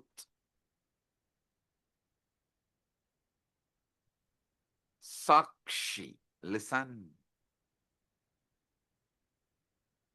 This Sakshi, the pure witness, the pure awareness,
II in the United States of America, the United Ancient Nations is an intergovernmental organization currently made up of 160+ members and indigenous nations. The UAN and its work are guided by the purposes and principles contained in its founding charter. The UAN is a manifestation of the profound connection amongst indigenous peoples across the world, including African, Andean, American, European, Caribbean, Oceanic, and Asian regions, rooted in shared wisdom, sustainable practices, and deep reverence for the earth. The United Ancient Nations serves as an international cultural and diplomatic organization focused on uniting indigenous cultures globally. Our governance structure is council-based without territorial claims, led by a collective leadership through our General Secretariat. As a non-state entity with UN-style advocacy, we focus on several key areas: cultural and digital heritage preservation, indigenous diplomacy, revival of indigenous knowledge systems to solve humanity's problems, global peace, environmental preservation, health and wellness, sustained economic development, indigenous and cultural tourism. While the UAN represents numerous indigenous cultures, the United States of KAILASA serves as the first indigenous nation specifically for Hindus. KAILASA's mission is focused on the revival of the ancient enlightened Sanatana Hindu civilization with a formal governance structure including a head of state, ministers, and ambassadors.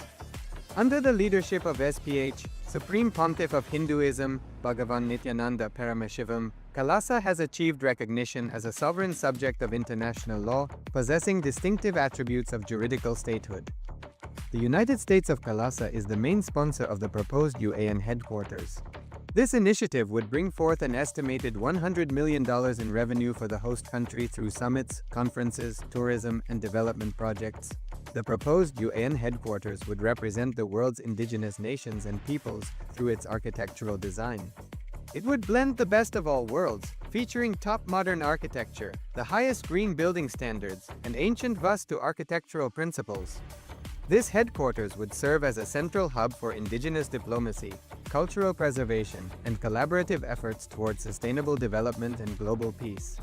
Through this initiative, we aim to create a dignified platform for indigenous leadership rooted in ancestral wisdom, cultural legitimacy, and collaborative innovation, enhancing global dialogue and regional stability.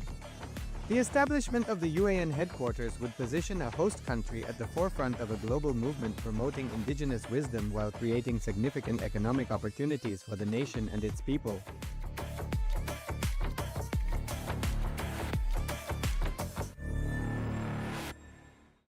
Across the turquoise waters of the Caribbean, a historic movement is Giving rising. a few minutes so all of you can type out your understanding. So each of you can type out what you have understood. And I remember Samji saying about this Deham, Naham, Koham, Soham. Samji tell in a satsang in 2022 about how just understanding this, that going to the sea, questioning who is that I? Who is the source of all the thinking? Yes, Divya has posted, I can only not observe the seeing itself. Exactly. And everything else, all the things that there is. Like such profound way, Swamiji deciphered how our human mind works, and he just so clearly put it out to us. When Swamiji was telling this, it was like, our mind always we think is such a chaos. So we cannot declutter it to see what exactly, dissect it to see this is a part, this is how it is, this is how it is. But so powerfully, in such simple language, Swamiji put it out very clearly for us. Right? Can I request all the viewers, all the Rajya Sabha members, Chit Sabha members, and the e-citizens, can I request all of you to take a moment to type it out? Because Swamiji revealed the three important components: the Chit, the Buddhi, and the Jata, the Chitta, and Chit Jata Granthi, Ahankara, ego. Such profound definition of Ahankara, every word. To give this, I can't even summarize the satsang, or I can't even give a gist, because every word Swamiji revealed is so powerful and so profound. And I'm still cognizing, understanding and trying to wrap my head around it, because in such simple words, Swamiji revealed one of the most amazing science, or one of the most peculiar questions that we all carry in our inner space. Ma Shivaika Sarupani has posted, Swamiji mentioned a word in Upanishads, Sakshi Bhutam, this witnessing presence that is aware of everything, including your thoughts. Pure subject which can never become an object. Actually, Ma, see, not just becoming observant of your thoughts. Swamiji revealed something deeper. We already have a component, like right now, if you choose to, you can observe your thoughts. But what Swamiji is saying is that Sakshi Bhutam is that pure witness, observing even the observer who's observing your thoughts. That is a lot more deeper, you understand? Ma Shivaika Sarupini. Because Swamiji revealed like so beautifully, right? There is, right now, if we close our eyes, we know the part of us that's thinking. We can observe the thoughts. Like right now, I can observe what is running in me. But Swamiji revealed that Sakshi Bhutam is that pure witness being able to observe even the observer that is observing the thoughts. Means if you go a little deeper, not just you're able to observe the thoughts, you'll suddenly start observing that there's a part of you observing the thoughts. There is an observer observing your thoughts. Sri Divya has posted, what a clear and simple organization of the truth we are experiencing and being subject to. Absolutely, yes, I today, this satsang, I was so deeply able to connect to it, like so clearly, because the chaos that happens in our head, we just cannot understand it. Like Swamiji told, even when it is happening in Jata, like we assume the responsibility for it. Like it is though both the speaking, the thinking and the listening is happening in autopilot mode. But we assume the responsibility for it and we feel guilty about it. That is also not okay, but one level it's okay. But beyond that, when this leaks into the listener, means the thinking happens in the autopilot mode. From that autopilot mode, it leaks into your listening and we start executing it. We start acting upon it, making decisions upon it.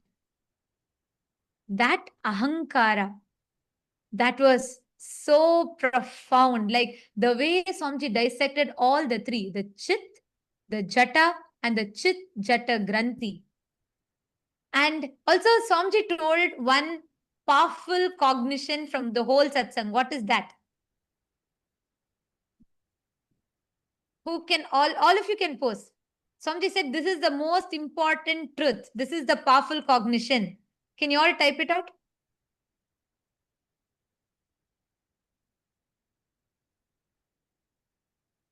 What is that one powerful cognition? Vimal Patelaya, you have put ego stops you experiencing eternity. The stops you experiencing eternity is right. But Swamiji said something very specific. Yes, your name. And the most important truth, Swamiji said, the perceived continuity, because your name, everything changes. Your body changes, your thinking changes, your memory changes. And Swamiji said even, sometimes memory can even be fabricated by us. That was like another big shock. But anyways, so your memory changes, everything changes. But the name that you have, the perceived continuity the name gives, stops you from experiencing eternity. Wow. Just wow. What an amazing truth. Yes, Shiv Panditaya, your name gives you a sense of continuity, but you miss that you are eternity itself. Yes. And not just it, it stops us from experiencing the eternity because it gives us a sense of perceived continuity. It stops us from experiencing eternity.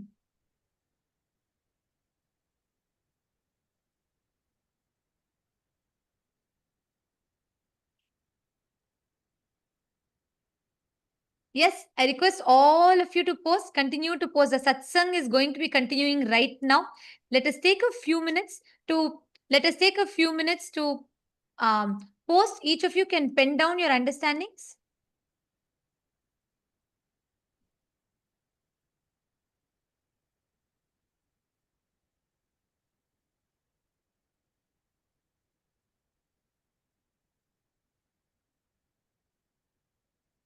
I'm seeing so many of you have posted. So many of you are posting your clicks.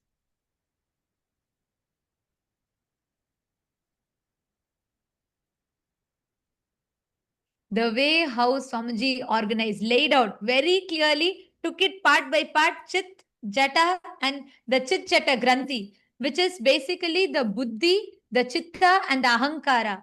And so precisely laid it out for us so we can understand our mind.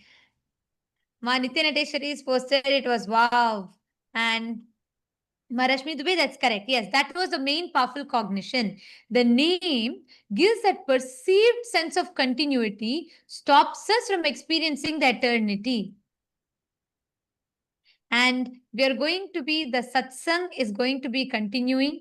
We are going to be continuing the satsang, requesting all of you to please remain seated. Let us type it out. Let us type out the understandings. In just a few more moments, the satsang is going to be continuing. The powerful truths that Swamiji is revealing.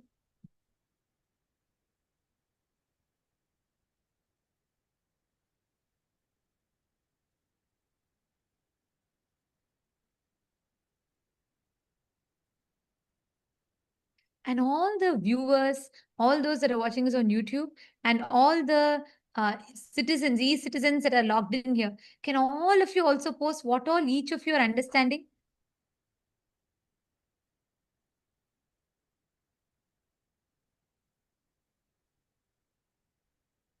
Ram R has posted, my biggest click is voice is a body process. It's not an I. So the same voice every day is not I continuous.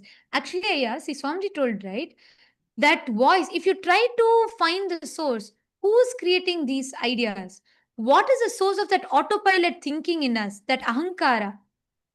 Just when Swamiji was telling it, I was having that question, and Swamiji so beautifully answered. You cannot put your finger to one particular point because it's a summation of all the cognitions, words, dialogues that you've had from your parents, teachers, school, religion, church, so many different concepts. A summation of all of it together. Om, om, om. Blessings to all of you. Sorry for the technical glitch. If you are able to see me, hear me, please wave your hands. If you are able to see me, hear me, please wave your hands. Report. Om, om, om. Om, om, om. Listen. Yes. We have been conditioned to believe. Listen. I was explaining about Sarvadi Sakshi Bhutam.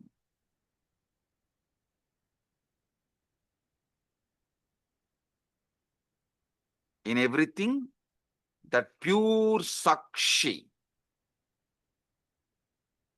In the West, we have been conditioned to believe that consciousness is something the brain produces. Like how the liver produces bile.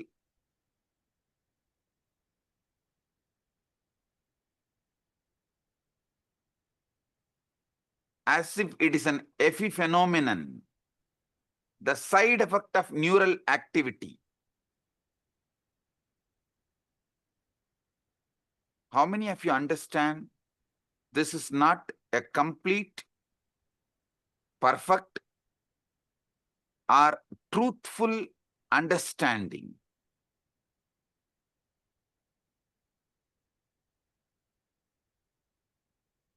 See, this is like the screen on which you are watching the movie is producing the movie. If someone tells that screen on which you are watching the movie is only producing the movie, how foolish it is. Same way, the screen receives the signal and shows it. Same way, brain receives consciousness, but not producer. So understand, this Sakshi, Sarvadi Sakshi Bhutam, is consciousness that is not produced by brain. Listen.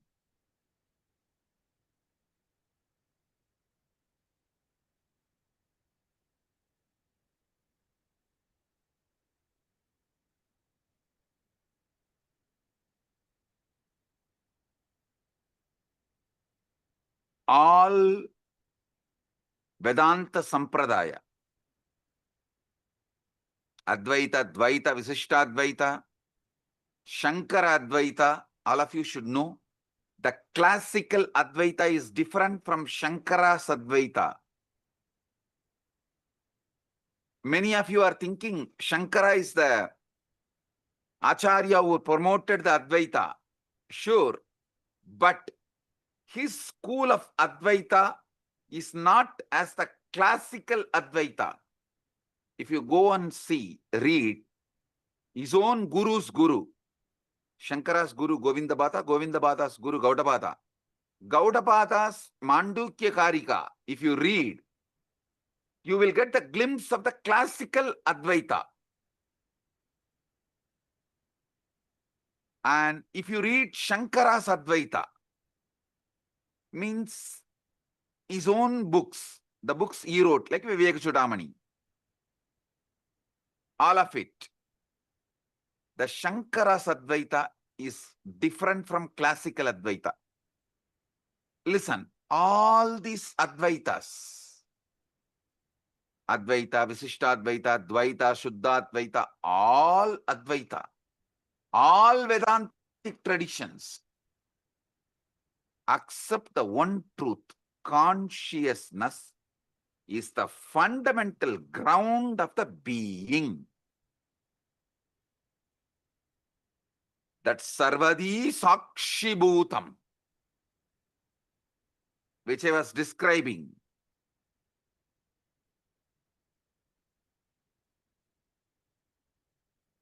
is the consciousness which is ground of all being.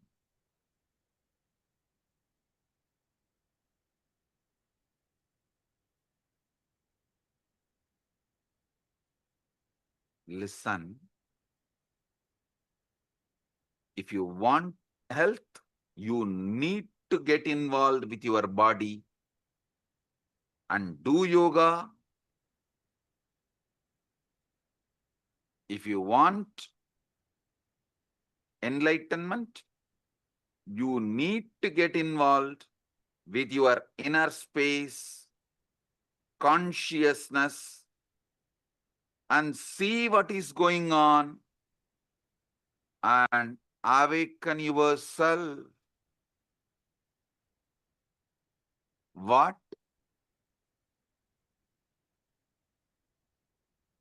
The Upanishads calls as Brahman or Paramashiva, Parandama.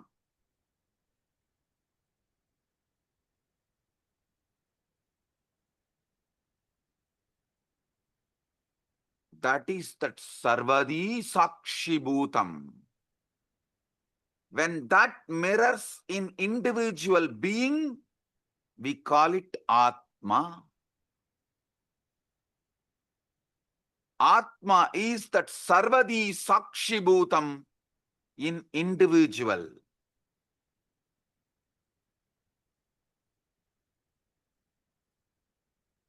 Consciousness without commentary is what I call Sarvadi Sakshi Bhutam.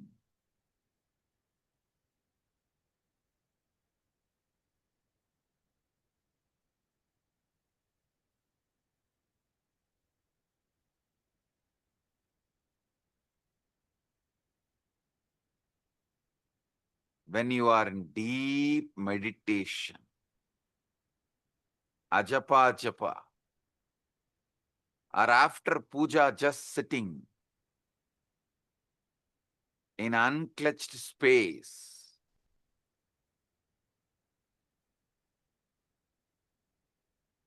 in that pure silence, sarvadi sakshibhutam comes out, removing all the veils, all the masks, all the makeup. You get Vishwarupa Darshana.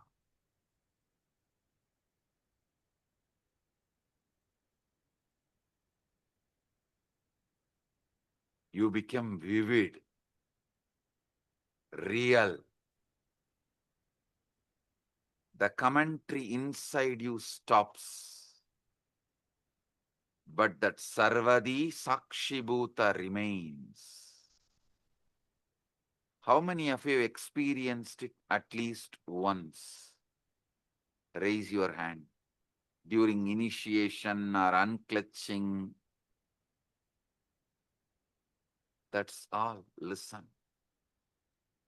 Listen.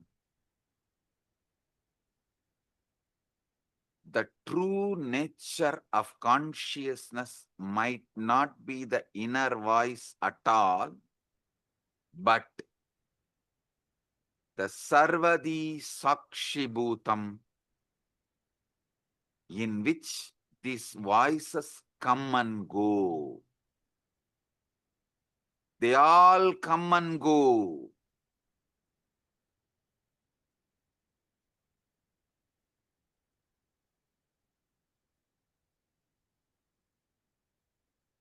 That Sarvadi Sakshibhutam is not the thoughts, but knowing of the thoughts. As soon as you try to grasp this pure awareness, to hold it, examine it, it slips away. It disappears. Like you try to hold the river in your hand, in your palms, it disappears. It slips away. The very act of trying to observe it turns it into an object which it can never be. So you can only be. The observer who observes the observer.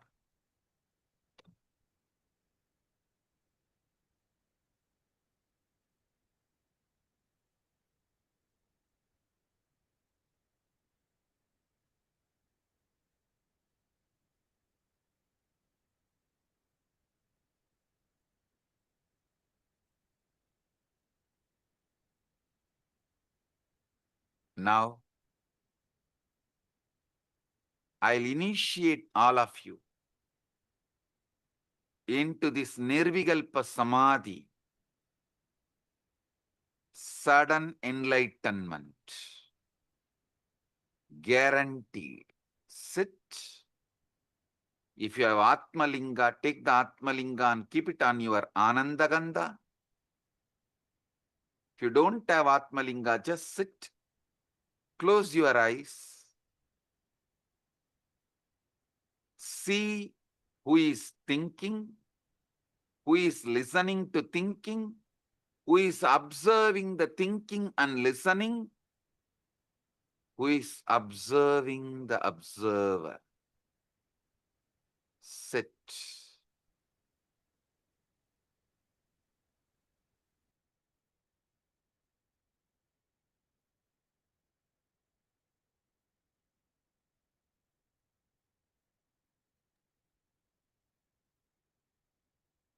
Sarvadi Sakshibhutam.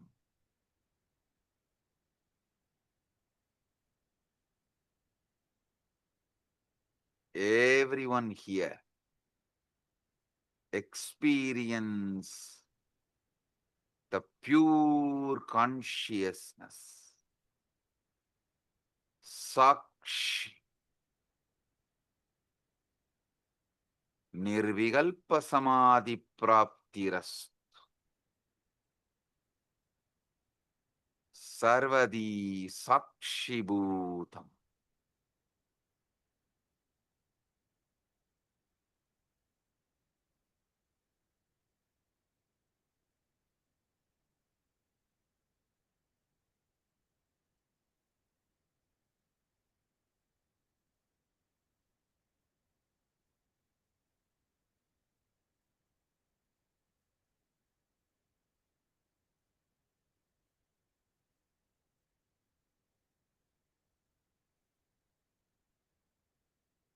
Anecha degam manaso javiyo nainadevo apnuvan purvamarshat tattavadoda jnanatyeti tishtattasmin nabo madarishvadatat. The motionless one faster than mind and devas and senses could not overtake it, which ran before. Setting it goes faster than those who run after it, by it all pervading.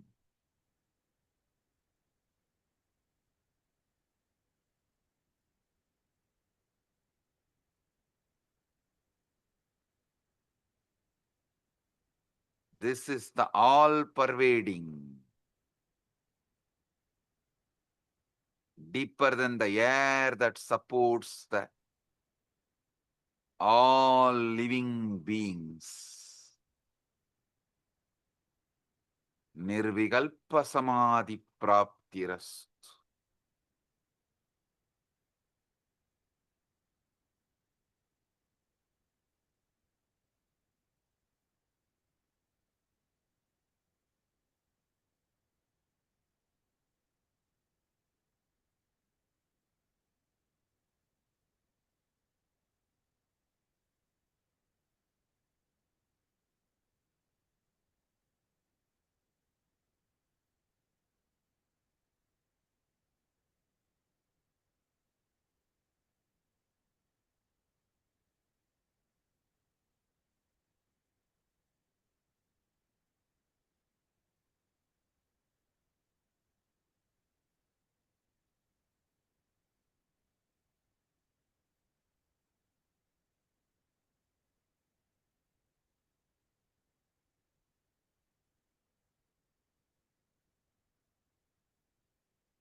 Tattvamasi.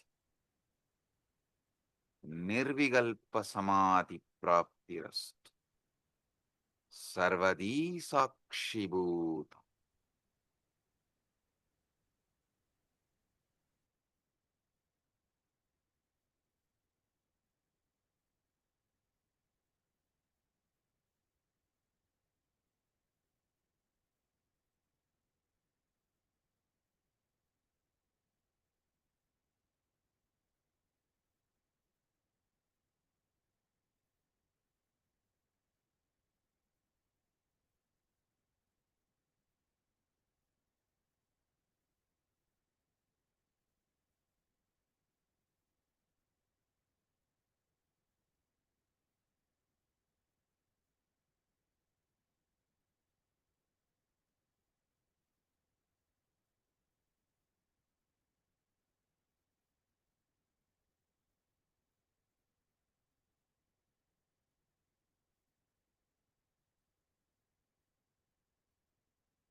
Om.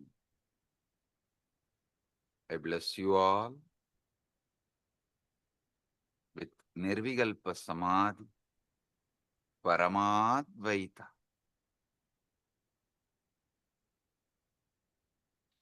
I'll continue to expand the deeper truths tomorrow the same time in the satsang.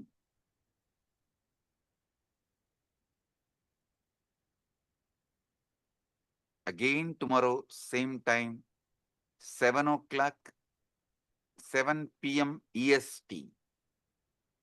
We'll have enlightenment guaranteed initiation sessions.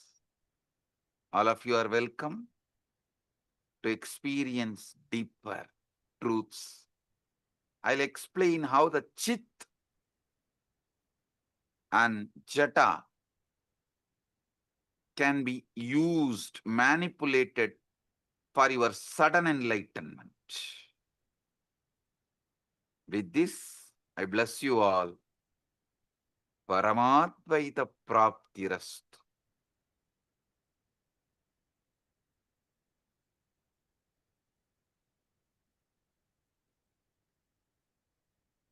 Blessings.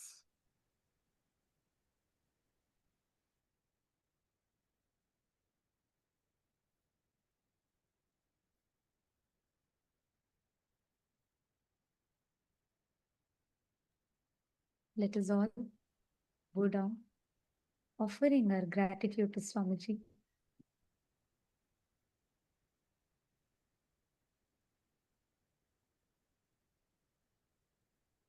Revealing such profound truths for us to be able to understand our mind, understand our thinking. Actually, even before we all talk anything, can all of you take a moment? How many of you are feeling like that aha moment in you? You're like, oh my God, yes, yes, yes, yes.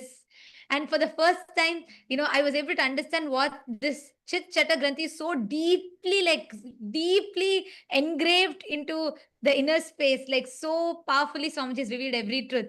I see all Chitsapa members waving your hands. Yes. Oh, Vinayaka he also has posted. He has posted, this is the first time Chit-Chata Granthi hit me and got bolted inside me. So beautifully explained by Swamiji. Absolutely. And Divya has posted, he understood it at an operational level. Yes. Who can understand, like when would we ever be able to cognize how Swamiji so beautifully mapped the Chit, Jata and the Chit Jata Granthi, how Swamiji mapped so precisely, enabling us to understand. Like today, I felt Swamiji took our minds out, very neatly laid it out for us, and dissected part by part, and made us see, understand it. Whether when Swamiji told about how the Buddhi, Chitta, and Ahankara functions, ego, like always, our idea of ego is so different. But here, how Swamiji came and precisely pulled it all out and laid it out for us. Come on, can I request everybody in the all the e-citizens room? Can all of you please take a moment and type out? What did you all click with? Can I request every one of you to please type out?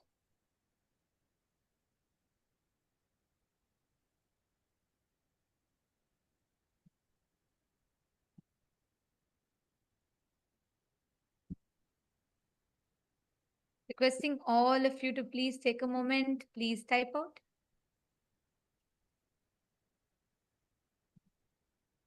And if you actually have a notebook, you should maintain a notebook where you can write it down, because when you're feeling this, oh my God, yes, yes, yes, yes moment in you, and when you write it down, it so deeply gets engraved into your system. You don't even need to look at something else to remember it. Like every word of today's satsang is so profound. From the very beginning, how Swamiji revealed about the thinking process in us, what we think, the autopilot mode. We think, we assume responsibility even when our mind, when our thinking happens. The listener and the thinking, both are happening in autopilot mode. But we assume the responsibility for it and we experience guilt. We repent about it. We experience guilt. And like some said, even that is okay. It's not that it's not right, it's okay. But the most dangerous is the third thing, ahankara, the chit jata granthi, where this leaks, this autopilot mode leaks and seeps into your listening, and it starts generating the command and you start executing it. Ma Divyananda has posted, I have earlier attended the Chit Jata Granthi initiation from Swamiji. Today it was next level altogether. So clearly explained by Bhagavan. So deep and understanding. It is so clear now. Absolutely. Yes, Ma. And the way that's what even Vinayakaya and many others have posted. Because Swamiji has always conducted this Chit Jata Granthi Bhedana initiations and processes. And Swamiji is very deeply revealed it to us. And I also remember in one satsang, Swamiji will say that Chit, the consciousness, the closest matter to consciousness, Jata, is our DNA. The closest matter to our consciousness is DNA. And Swamiji was telling how that is programmed by the sounds we continuously generate. Today I understood, there's a whole satsang about it. I remember this so well because Swamiji explains how the Chit, the consciousness, the closest matter to consciousness is Jata, DNA. And this is coiled together around with the sounds that we generate in us. Swamiji said all the words. That's why Swamiji said what you listen to, what you cherish is so important. Today, when Swamiji revealed about this whole autopilot mode thing, I understood to what level this sounds impacts us, influences us, because our DNA and consciousness is tied together with these sounds. So it was so profound the way Swamiji revealed it today.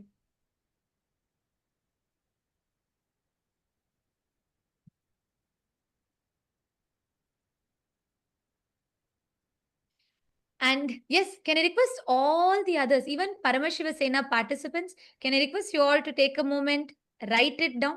What did each of you understand? And once you have written down, you're welcome to come up and share your clicks.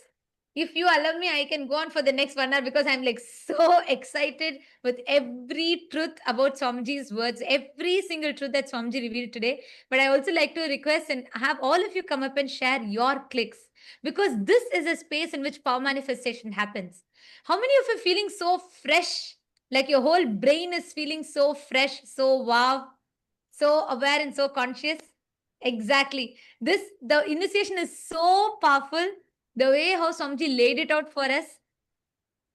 Anyone in Saint Kitts wants to come up and share? In Saint Kitts, once you have written down and if you have processed, if you have wrapped your head around it, you can come up and share.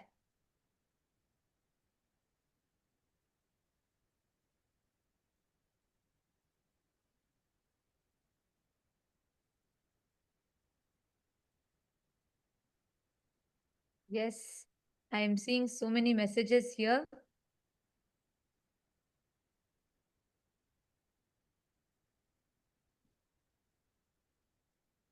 Ma Prematasi has posted, the delusion of continuity is useful for social interactions, but not truth.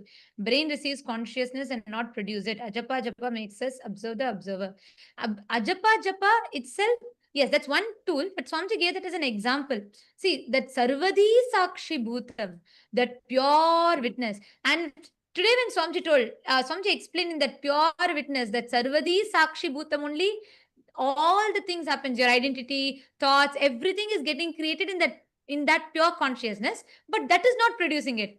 Just like the theater screen is not producing the movies, that is not generating the movies, that's just a mere screen on which all the movies are projected. And I was able to understand this deeper because over the last few days Somji has been explaining to us about the focal point, right? How the focal point is where all the things simultaneously, spontaneously keeps happening. It all comes and goes. Fabio Aya, Ishana Fabio Aya has posted, the way thoughts work has struck me, and knowing that there is a name and that pure awareness is pure observer that removes the makeup. So it gives me an awareness of meditation and the effects it has on the thought process. Gratitude. It came at the right time. Yes, exactly. Thank you, Aya. Thank you for sharing. Ishana Fabio, Aya. Ma Rashmi Dubey has posted, for the past few months, Swamiji has been revealing these understandings to us, one after another, as pure downloads. We had no idea where they were coming from, yet they kept flowering inside us. We kept contemplating, and today, when Swamiji spoke the same truths, it was a direct confirmation, everything we had already been contemplating. So thankful to Bhagavan. So beautiful. Actually, whenever we are in that Shakti Pada, whenever we are in that feeling connection, because we are a quantum field, we are not like matter, we are a field, quantum field. The moment you connect, the whole being and body raises to that higher space. That's what is Shakti Pada. And in that Shakti Pada, you are able to receive from Swamiji with 10 times more intensity. I don't even think 10 times is it's there's like, it is just instantly you'll be able to receive these experiences from Swamiji. That's what you have shared. Yes, my Isabel has posted, who's thinking, who's listening, and who's seeking. Sarvadhi Sakshi Bhutam. The beautiful explanation, Ma Jalandhara Sita has posted, the beautiful explanation of Sarvadhi Sakshi Bhutam. We chanted, but knowing what it truly means, the depth Swamiji explained, wow. Consciousness without commentary, that pure awareness, pure witness. Yes. For me, the best example was Ajapa Japama. When Swamiji said, like, that is so true, we chant. And when we are continuously chanting, like for example, whenever we manifest powers or whenever you do the Ajapa Japa of Mahavakya, we chant. And I have observed that, there's a part of me that is observing. But for the first time, I cognize that means there is another part of me that's observing my own observer. There is a part of us that's deep inside, pure Sakshi, witness, observing the observer. Yes, that is so beautiful.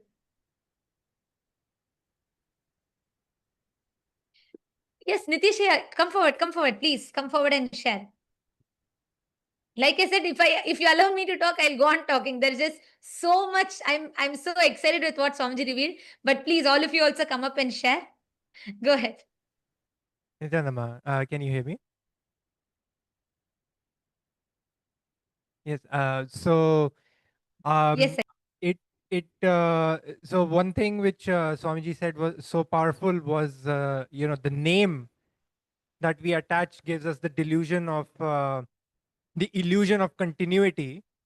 It generated the click in me that the name is kind of we are attaching this label on ourselves, or it has been attached to us, that label, and that is what is going from moment to moment, Nitish, Nitish, Nitish, Nitish, and that's what's just kind of solidifying that identity. That so it's also like attached to. You can also think of it like the conclusions that we keep forming, the labels that we form on different things in around us, and those labels are what solidify everything as it is. And that gives us the illusion of continuity from moment to moment, and that's what keeps us in the either in the past, holding on to the dead past. So the Nitish 1 minute ago, or even 1 moment ago, is a dead past.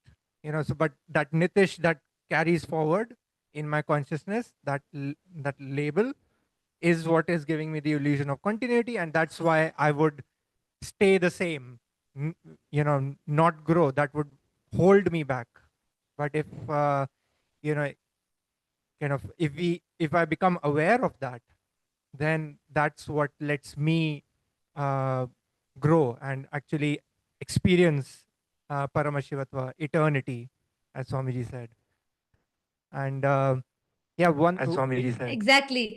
So beautifully said. Because also, like Swamiji said, Aya, that the perceived continuity of the name, the illusion of continuity that the name creates, stops us from experiencing the eternity. That was like so powerful for me also, like you said, because temporary continuity that we perceive makes us forget that whole eternity that lies in front of us.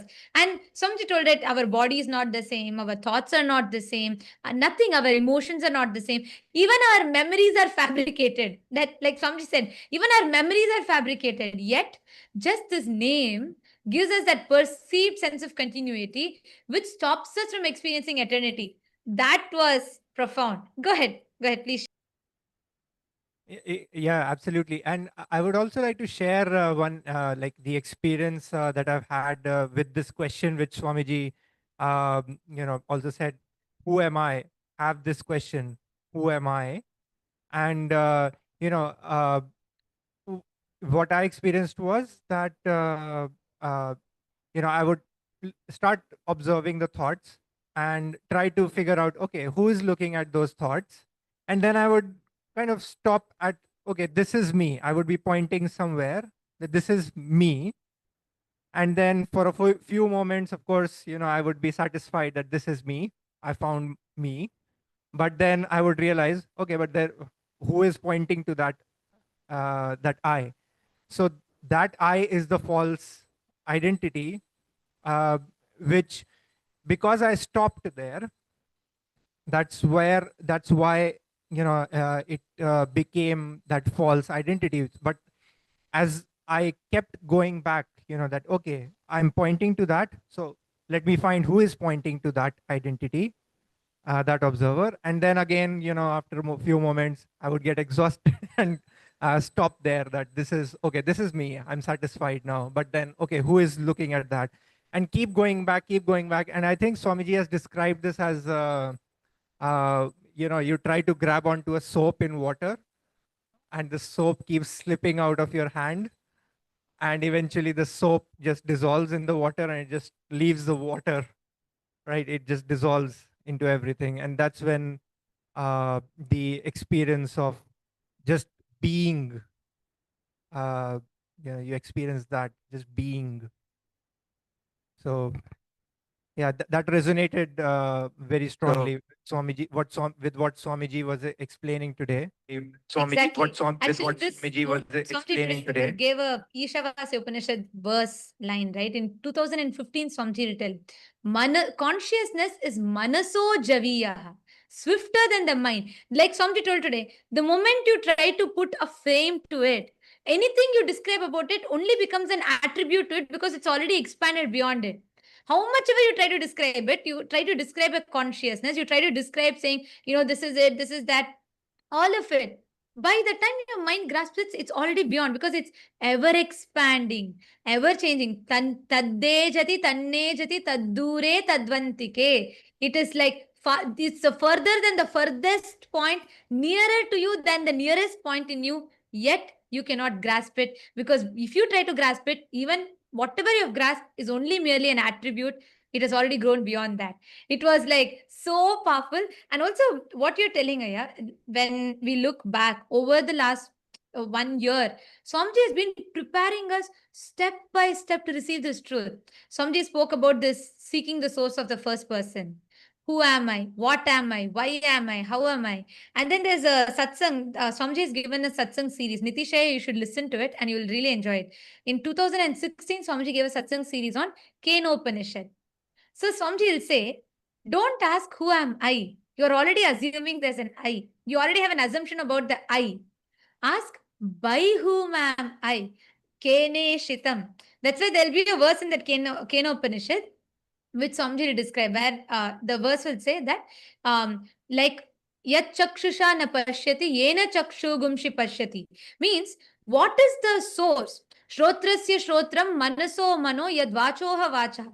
Means, the life, what makes your ears to be able to listen, what creates the listening. Like that, there's a whole series of questions.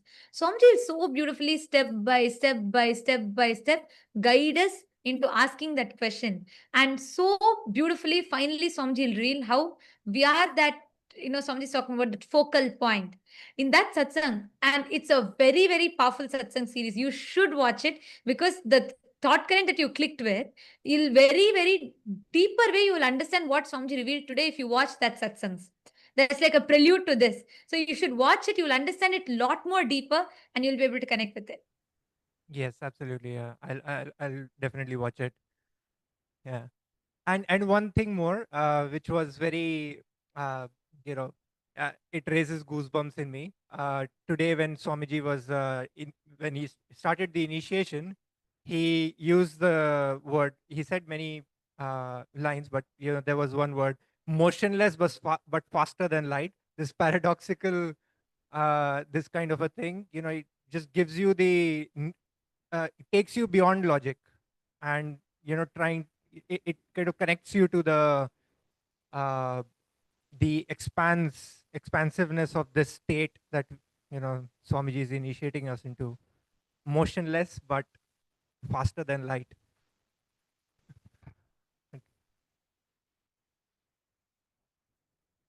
Absolutely, yeah, yes. And every word of today's satsang, I mean, I really don't know. I'm struggling to put a gist to today's satsang. I don't know how to put it because every single word, the only thing I can do is I can sit and repeat the whole satsang. Even then, I will not do justice to it because what Swamiji has revealed is so powerful. And thank you so much for coming up and sharing, Aya. And Thank you. right now, Nitishaya, see, the experience that you're all having of going beyond sleep, or the time bending, where you like you today morning you shared, right? You slept only for few hours, but you felt it was such a deep, the time extended, like the time stood for you to be able to have enough rest. It is because continuously see the kind of conversations, the thinking that Swamiji is leading us into. Our whole inner grammar, the inner vocabulary, the self-talk. Today, when I asked you all to come up and share, every one of you came up and so boldly declared, I am the ultimate. I am Paramashiva. Even for us to be able to make that declaration, that space, that continuous ecosystem Swamiji is giving, this is the most conducive ambience for you to manifest powers. So right now, sit, pick up any power you want. Just sit, explore with that powers. Just play with that powers. You will have a breakthrough. Okay. Yes. Yes. Thank you. Thank you. Thank you, ma'am. Yes. Who else is coming up? You can come up and share, come up to the mic in all the PSS participants. And to all the e-citizens, every one of you that have logged in here in the e-citizens room, for all of you to experience this, you all can come attend the Paramashiva Sena. You can make this as an experience for you because Swamiji is literally gifting us the signs. He's making it, not just Swamiji is revealing it to us. He's literally boldening it inside us, making us manifest powers, making us understand, cognize, and experientially live it. Yes. Vinayakaya, do you want to share? Because I see continuously you've posted so many messages. I think you can better come and share. Go ahead. Nithyanandamma. Yeah, it's an amazing satsang. Means out of the world. This was like super good satsang. It was. I don't have really words to just soaking everything. And finally, what Swamiji said. Actually, I think it was in the Shvetottara Agama. I think he says that the sound where Paramashiva explains to Devi, where Swamiji is explaining that the sound is the original sin.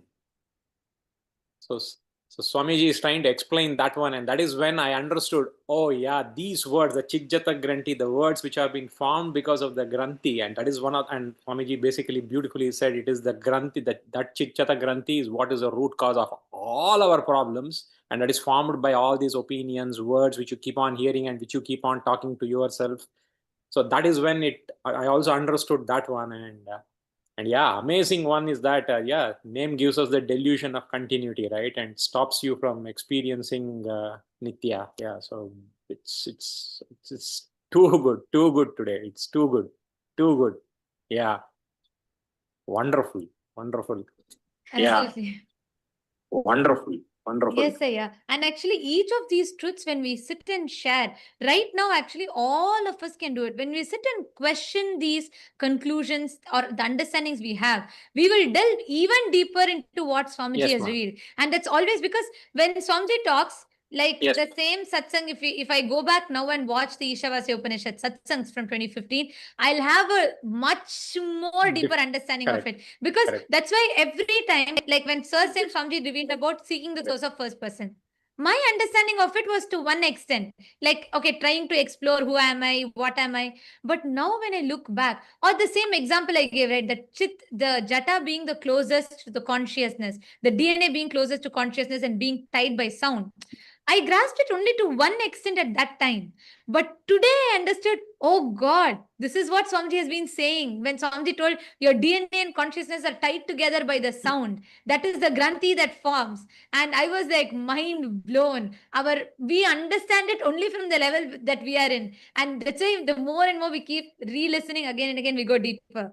Absolutely, Ma. Absolutely. Yeah. Especially the Kenop, all the Upanishad talks, right? It's like, it's literally the best pastime to have, the bestest pastime to have. Bestest pastime to have. Yes, absolutely. Yes, thank you so much for sharing, Aya. Thank you so much for coming up and sharing and putting it beautifully.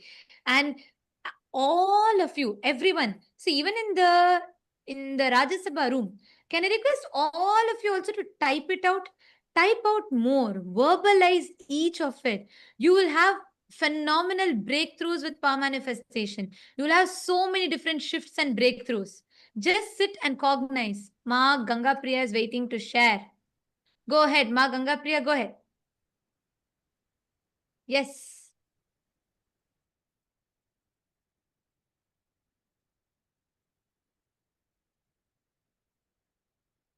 Consciousness, Ma, no audio is coming through. consciousness is from the brain. We are the witness of thoughts in mind and the ego, ahanga, buddhi, and chitta.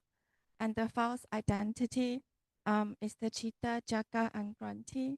And the process of witness the sarvadi sachiputam is the buddhi, chitta, and the ego, and the witness of the observing. And the witness of the observing. Yes, just one small correction. Swamiji told, see, you said consciousness is from the brain. Swamiji said no. Swamiji said consciousness is not from, it's not like how we understand as a neural activity from the brain. It's not from the brain. It's not from the brain. Yes, if you told, then it's correct. I heard it as you telling consciousness is from the brain. Because Swamiji said consciousness, like a brain just reflects it, like how a projector only projects the movie. Consciousness is not from the brain. It's not like a neural activity that happens in the brain which generates consciousness. That, yes, that's if you're told it's not from the brain, that's correct. Because Swamiji told it's not from the brain specifically. Yes, that's right. Ma Ganga Priya. Listen, I want to tell this to you, Ma Ganga Priya. You should start using all of this to upgrade your self-talk, the inner conversations that are happening. Now do you see to what level Swamiji is taking it to? See, the whole battlefield is different now. You don't need to sit and juggle between am I complete or incomplete. No, it's just out of question. You are completely in a different level, different plane now altogether. You understand? Yeah. Okay. Thank you for coming up and sharing, Ma Ganga Priya. Yes. Next, who wants to come up? Who else wants to come up? And share your clicks, your powerful cognitions. And as we do it, can I request everybody to please take the Atmalinga without manifesting powers? This satsang, we should grasp, we need to manifest powers to settle this experience and energy in us. Can I request all of you to please take Atmalinga? Just 10 minutes spent. Just 10 minutes. Can I request all of you to pick up Atmalinga in your hand? Please keep the Atmalinga on your palm. Take the Atmalinga, keep your palm flat. Keep the Atmalinga on your palm.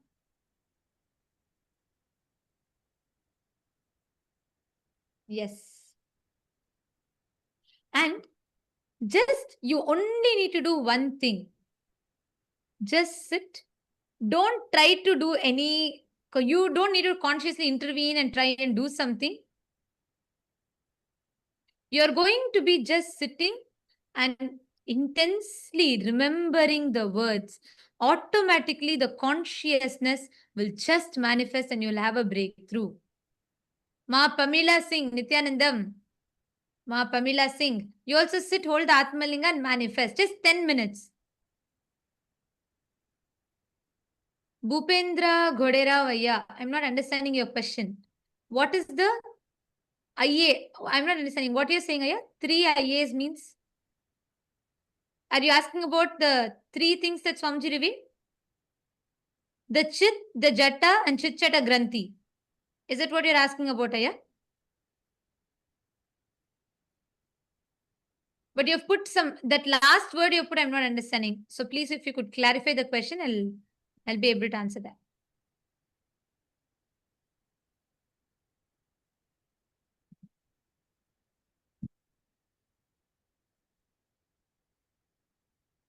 Yes, Ma Shivaika Sarupini, right. Somebody said the Chit Chata Granthi is what our being does, not what our being is. Right. All of you sit. Just remember Swamiji's words in you. Sit. Keep the Atmalinga in your hand.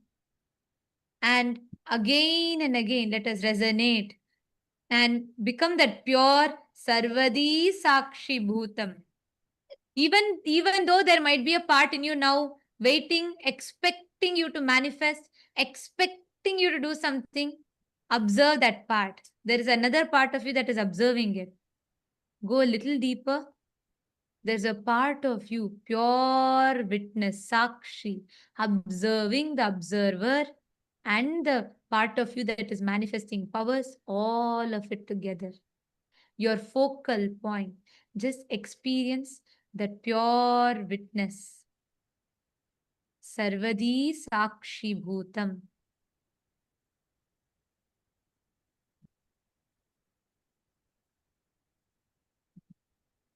And as you're continuing to manifest, chant the Mahavajans. Don't try to consciously do something. Don't try to do anything. Just relax into that space. Be a pure witness.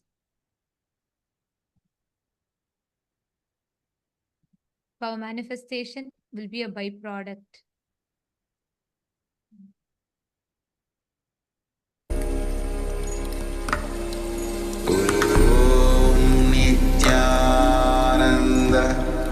Paramashivoham, Paramashivoham. Om Nithyananda Paramashivoham,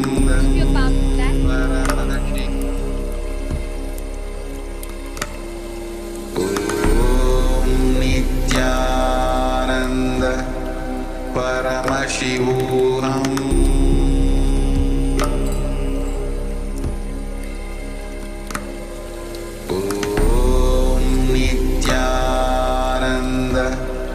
Paramashivoham.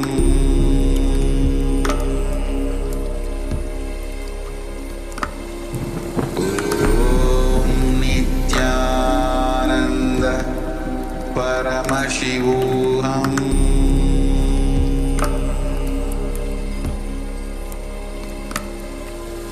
Om Nithyananda Paramashivoham. Paramashivoham.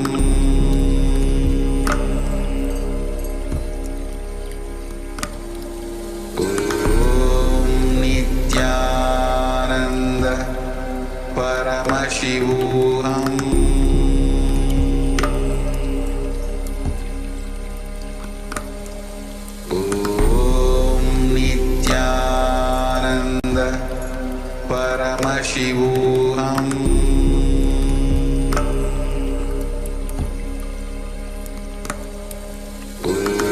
Om Nithyananda Paramashivoham.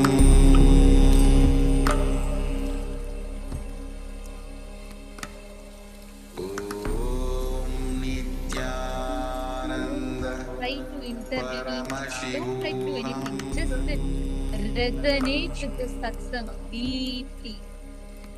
Just sit intensely resonate with this satsang and be that pure Sarvadi Sakshi Bhutam between all your expectations, anything that's happening in you, and just pure consciousness as a pure Sarvadi Sakshi Bhutam, sit down and just manifest.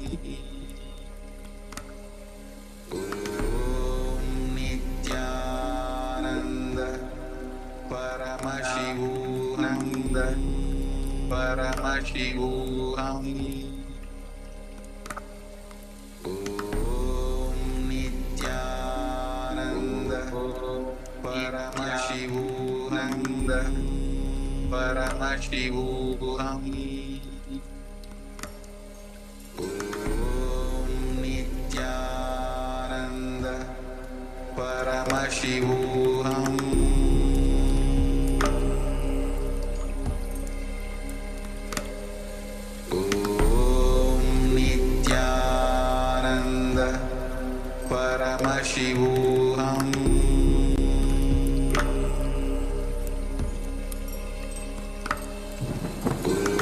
Om Nithyananda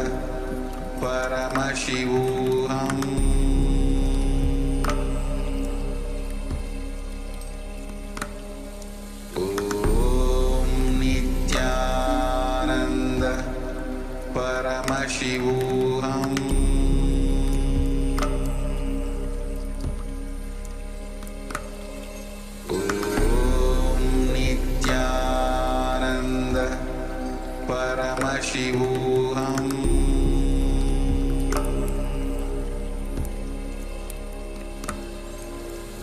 Om Nithyananda Paramashivoham.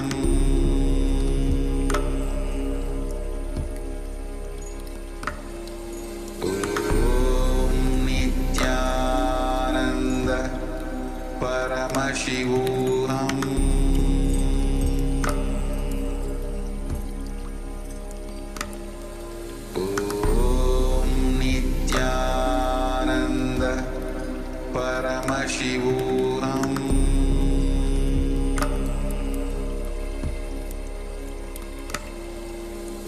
Om Nithyananda Paramashivoham.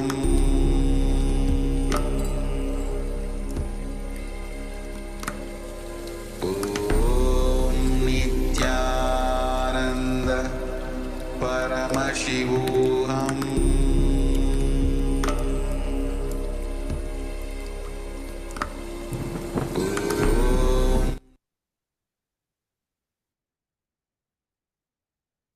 Slowly, please relax. Just settle down in this powerful space and don't have any other distractions, any other conversations. Just when you go back, continue to think deeply because tomorrow we're going to go deeper into these truths.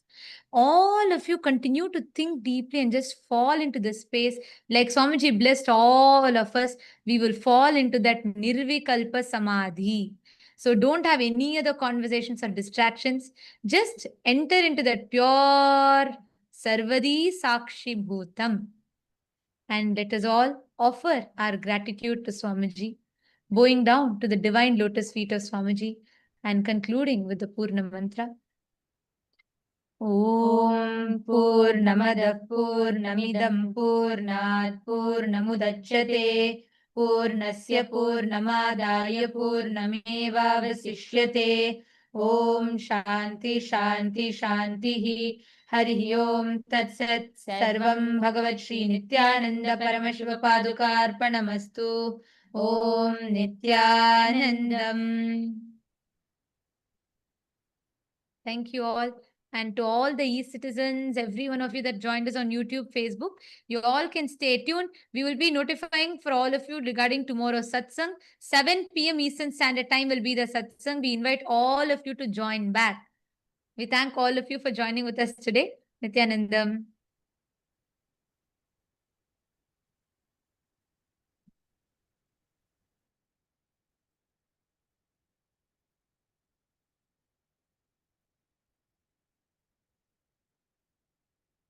Established since 2002 in the United States of America, the United Ancient Nations is an intergovernmental organization currently made up of 160+ members and indigenous nations. The UAN and its work are guided by the purposes and principles contained in its founding charter. The UAN is a manifestation of the profound connection amongst indigenous peoples across the world, including African, Andean, American, European, Caribbean, Oceanic, and Asian regions, rooted in shared wisdom, sustainable practices, and deep reverence for the earth. The United Ancient Nations serves as an international cultural and diplomatic organization focused on uniting indigenous cultures globally. Our governance structure is council-based without territorial claims, led by a collective leadership through our General Secretariat. As a non-state entity with UN-style advocacy, we focus on several key areas: cultural and digital heritage preservation, indigenous diplomacy, revival of indigenous knowledge systems to solve humanity's problems, global peace, environmental preservation, health and wellness, sustained economic development, indigenous and cultural tourism. While the UAN represents numerous indigenous cultures, the United States of KAILASA serves as the first indigenous nation specifically for Hindus. KAILASA's mission is focused on the revival of the ancient enlightened Sanatana Hindu civilization with a formal governance structure including a head of state, ministers, and ambassadors. Under the leadership of SPH, Supreme Pontiff of Hinduism, Bhagavan Nithyananda Paramashivam, KAILASA has achieved recognition as a sovereign subject of international law, possessing distinctive attributes of juridical statehood. The United States of KAILASA is the main sponsor of the proposed UAN headquarters. This initiative would bring forth an estimated $100 million in revenue for the host country through summits, conferences, tourism, and development projects. The proposed UAN headquarters would represent the world's indigenous nations and peoples through its architectural design. It would blend the best of all worlds, featuring top modern architecture, the highest green building standards, and ancient Vastu architectural principles. This headquarters would serve as a central hub for indigenous diplomacy, cultural preservation, and collaborative efforts towards sustainable development and global peace. Through this initiative, we aim to create a dignified platform for indigenous leadership rooted in ancestral wisdom, cultural legitimacy, and collaborative innovation, enhancing global dialogue and regional stability. The establishment of the UAN headquarters would position a host country at the forefront of a global movement promoting indigenous wisdom while creating significant economic opportunities for the nation and its people.